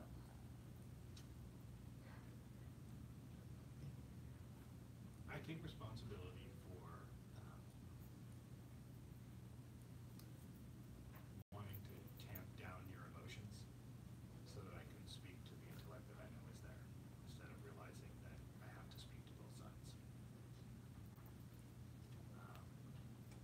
I'm gonna hold this for you so you can just focus. I take responsibility for sometimes shutting down what you want to do when you want to jump out the window, because I'm so busy trying to build the airplane you're supposed to be in, instead of just knowing you'll catch yourself.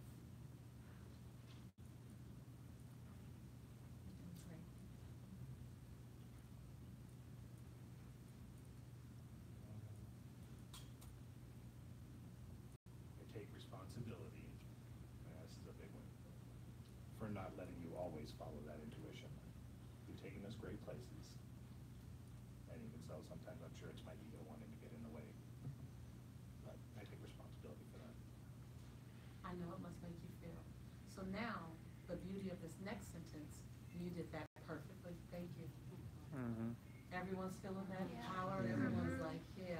And you guys will get your healing through this conversation. Evelyn talked about how she got her breakthrough through other people.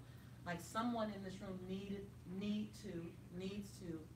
the past to have a man in their life say these things to them. Yeah. And you may not ever get it from him because you weren't supposed to. You're supposed to get it now. So your gift to what you're giving Abigail is really a gift that you're giving more. If you need to hear this, raise your hand. Right. Look, honey, so thank you. So every time you do those things, not letting her intuition, something happens. It causes something in her. The gift that you're about to say now is jumping out of your shoes into her shoes. The sentence is, I know it must have made you feel, or I know it must make you feel. Whenever you do those things, you just took responsibility for it.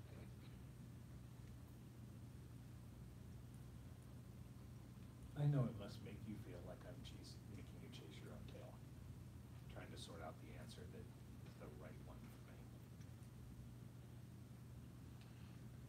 I know it must make you feel that I'm trying to tell you that you're wrong. And I know it must make you feel sometimes, why did you bother to get on this ride with me? I'm grateful that you did.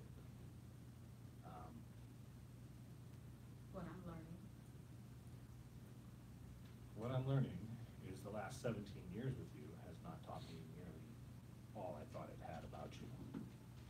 And I'm grateful for that, because there's much more I'm sure that I'm looking forward to finding out. Every day I do listen, maybe not hear everything, so I'm learning to hear you rather than just the words. Probably go better if I learned Spanish, so I'd understand without the translation. What I learned today. What I learned today is, even if this is not the way I see things, it is part of who you are and what you seek, and I'm here for you. And what I'm committed to do differently is. Well, that's the hardest one. Okay, so what I'm committed to do differently is listen before I speak, and really hear what you're trying to tell me, even if the words don't necessarily match what I'm seeing. And try and take that emotional piece of who you are and put that over the top of the words instead of the other way around, which is what I normally do. I'm committed to do differently. Finally, what I'm committed to do differently is to stop rolling my eyes and be a little patient with it. Because I don't roll them to hurt you. I roll them because, as you often tell me, I'm going faster than that. And so it's more time. So I have to be motivation. So I'm committed to. I'm committed to you. I got 50 years on the clock, according to you. You guys give them some love. Yeah.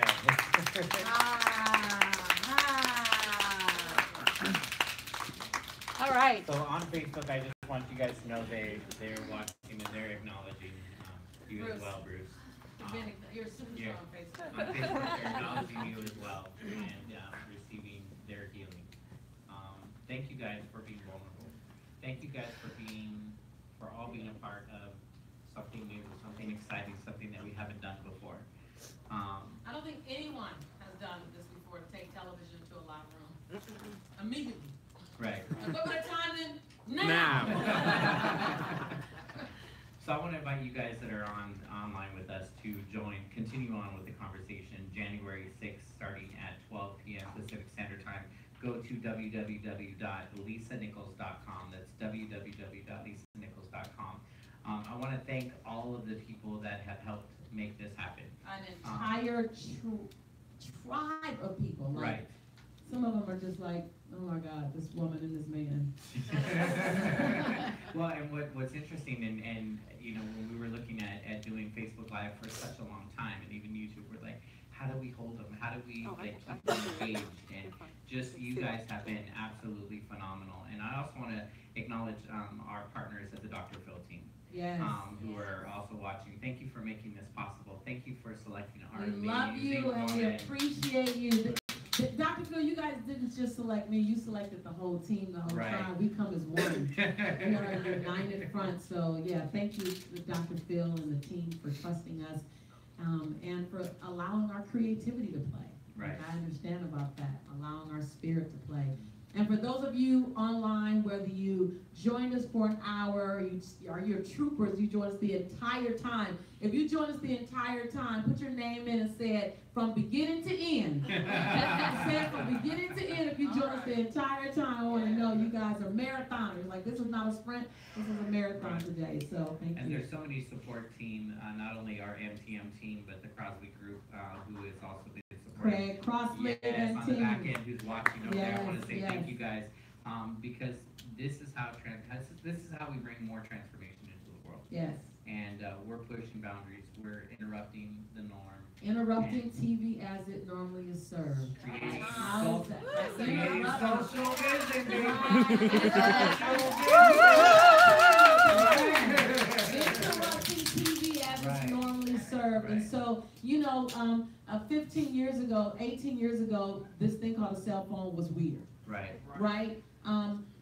Right. You look at, 14 years ago, this thing called social media, Facebook, was unheard of, right? And now it's our lifestyle, it's demand. When I see people on the talk shows and they give their Twitter and I'm like, wow, life has really changed. Right. And so we're gonna look up in 5, 6, 7, 12, 13 years, and it's gonna be the norm to go from television to another platform instantly to get up close and personal with those who just served you in a show. And you will always say, no matter who came third, fourth, fifth, we did it over at Motivating the Masses first. Right. Yes.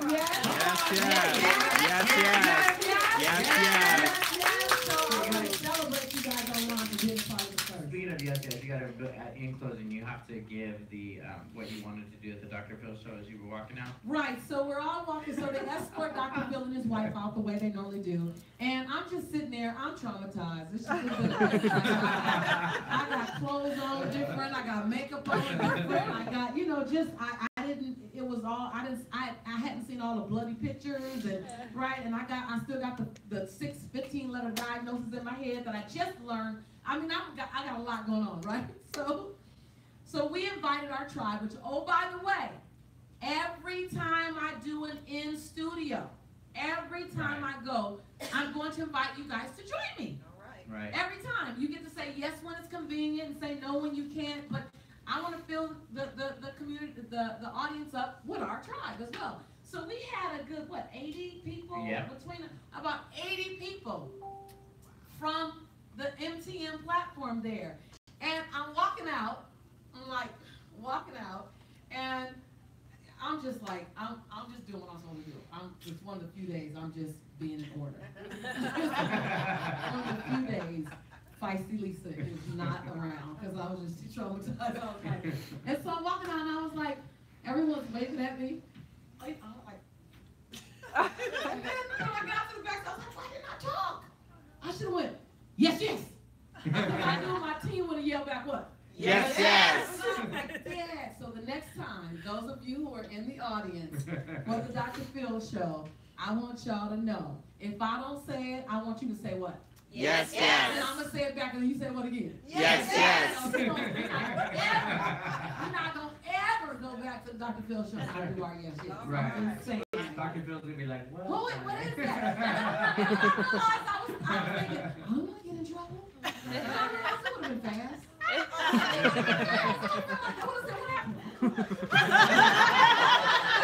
going to do it one time. We're not going to do a whole bunch. I ain't trying to take over the show. We're going to do it one time so they keep saying, what happened? They keep saying, yes, yes. I don't know what happened.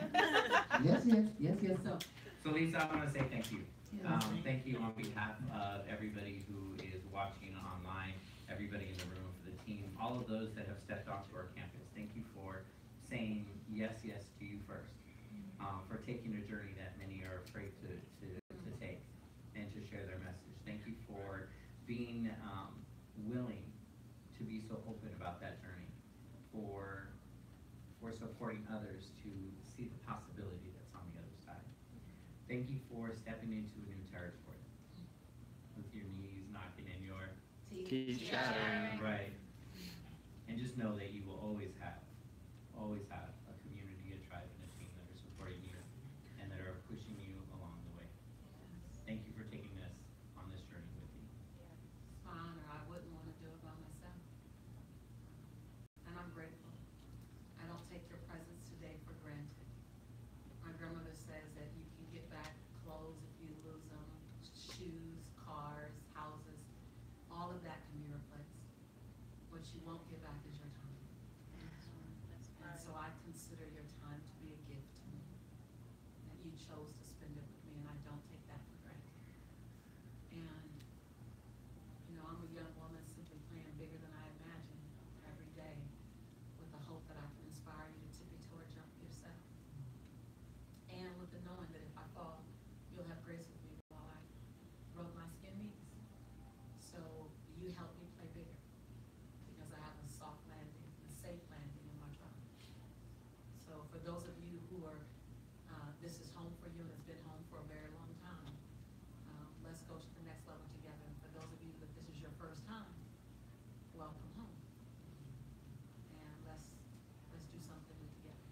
I love you guys. I wouldn't want to spend the day any other way. Definitely not watching it with my people. They just don't appreciate my gifts.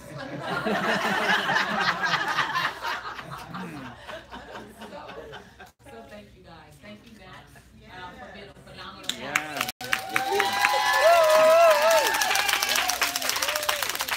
Look Matt up right now because I don't know how he did the TV, the chairs, the online, putting the TV on mute when it came. Like, just thank you for everything. Matt was at work last night until after 8 o'clock. He was up last night at midnight, 12:30 a.m., watching the Dr. Phil online channel to find out that the show was released online at 12:30 a.m. Just doing all that work, you know, I get to show up at the very last minute, you know, in my heels, and I get to shine only because I have amazing team members like you, who have the 1,000% ability to hold this mic and do this transformation. Yes, you haven't been put on notice, Matt is not a sidekick. All right. All right. We're coming for you. So you guys can register right now to join us on Saturday. www.lisanichols.com. When you register tomorrow, we're going to be sending you guys an email with a link on how to join us on Zoom. Can you guys all get it while he's talking? You guys can also join us at on the Facebook and on the YouTube channel and on the YouTube channel, and we'll also send you guys some homework on what to post. So we're going to be beginning have some self work. Look, we're all about action and taking action, and so we're going to have some self work for you guys to do to prepare you for our conversation on Saturday when we start. So on behalf of all of us, I want to say thank you guys for being here. Let us know where you're joining. Oh, I'm sorry. I'm so sorry. So, we just want to pray for Tammy and for Taylor, the women who were courageous enough to share their space with us. And pray for every man, because men are abused as well. And every woman who are finding their way out of a dark space. Be it any form of abuse or be it a form of self-abuse. Whatever that thing is, I just want to hold the space for them. This is not about marketing, it's not about business, it's about humanity and being there for each other. It's about lending someone your oxygen when they need it. It's about finding your faith when it feels like you have none. It's about borrowing someone else's faith when your faith has run out. It's about being willing to raise your hand and say, I've done all I can do and now I need some help. It's about lifting your sister because she's not that heavy. Lifting your brother because he's not that heavy. But first, lifting yourself because you've never been heavy.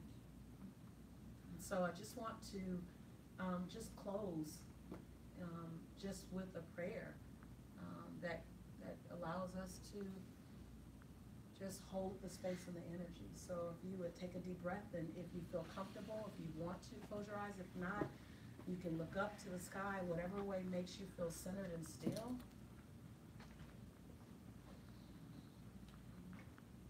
And for those of you joining us via social media, this is a prayer for you too. You're with us. So if you take a deep breath, where you are in your home, at work, car, wherever you are, take a deep breath and take this in. And I want to thank you. I want to thank you for giving us another day. Thank you for giving us the opportunity to show up again for ourselves and for you. Thank you for waking us up in our right minds. Thank you for waking us up in able bodies. Thank you for giving us the opportunity to press reset. Thank you for creating this instrument called the internet where we can connect with each other, even from our homes where sometimes it can be lonely.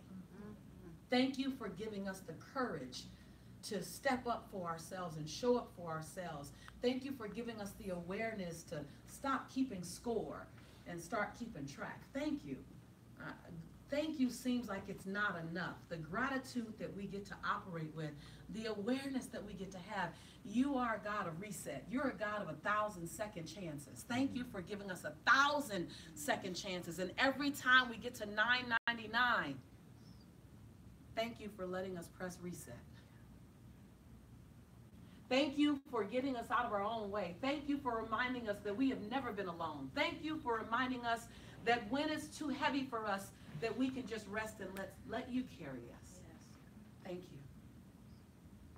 Thank you for the moments when we've been in our darkness and we couldn't hear you and we wouldn't listen to you because our chatter was too loud.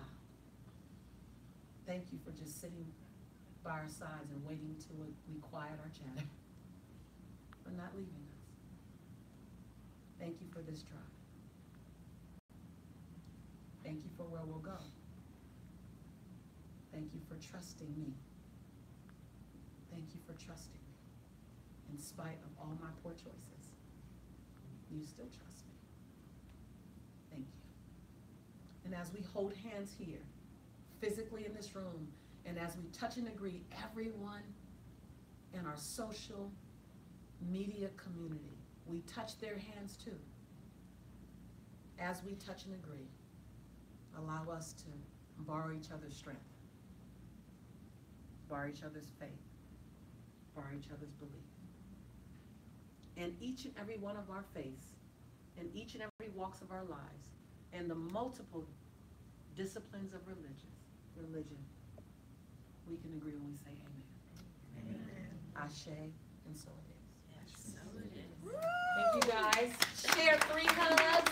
Share 3 hugs. 3 hugs before you leave. And so for those of you guys on Facebook and on YouTube, thank you guys for joining us. Make sure and post your pictures using the hashtag #MyTime4Breakthrough, #MyTime4Breakthrough, or use the other hashtag break, BRKTHRU, the number 2, my best. That's breakthrough to my best. On behalf of Lisa Nichols, Dr. Phil, and our entire team, we want to say thank you guys for joining us. Thank you for being a part of the conversation. We're going to see you guys real soon, and we'll tell you on how to be a part of the conversation on the show. We'll see you guys next time. Bye-bye.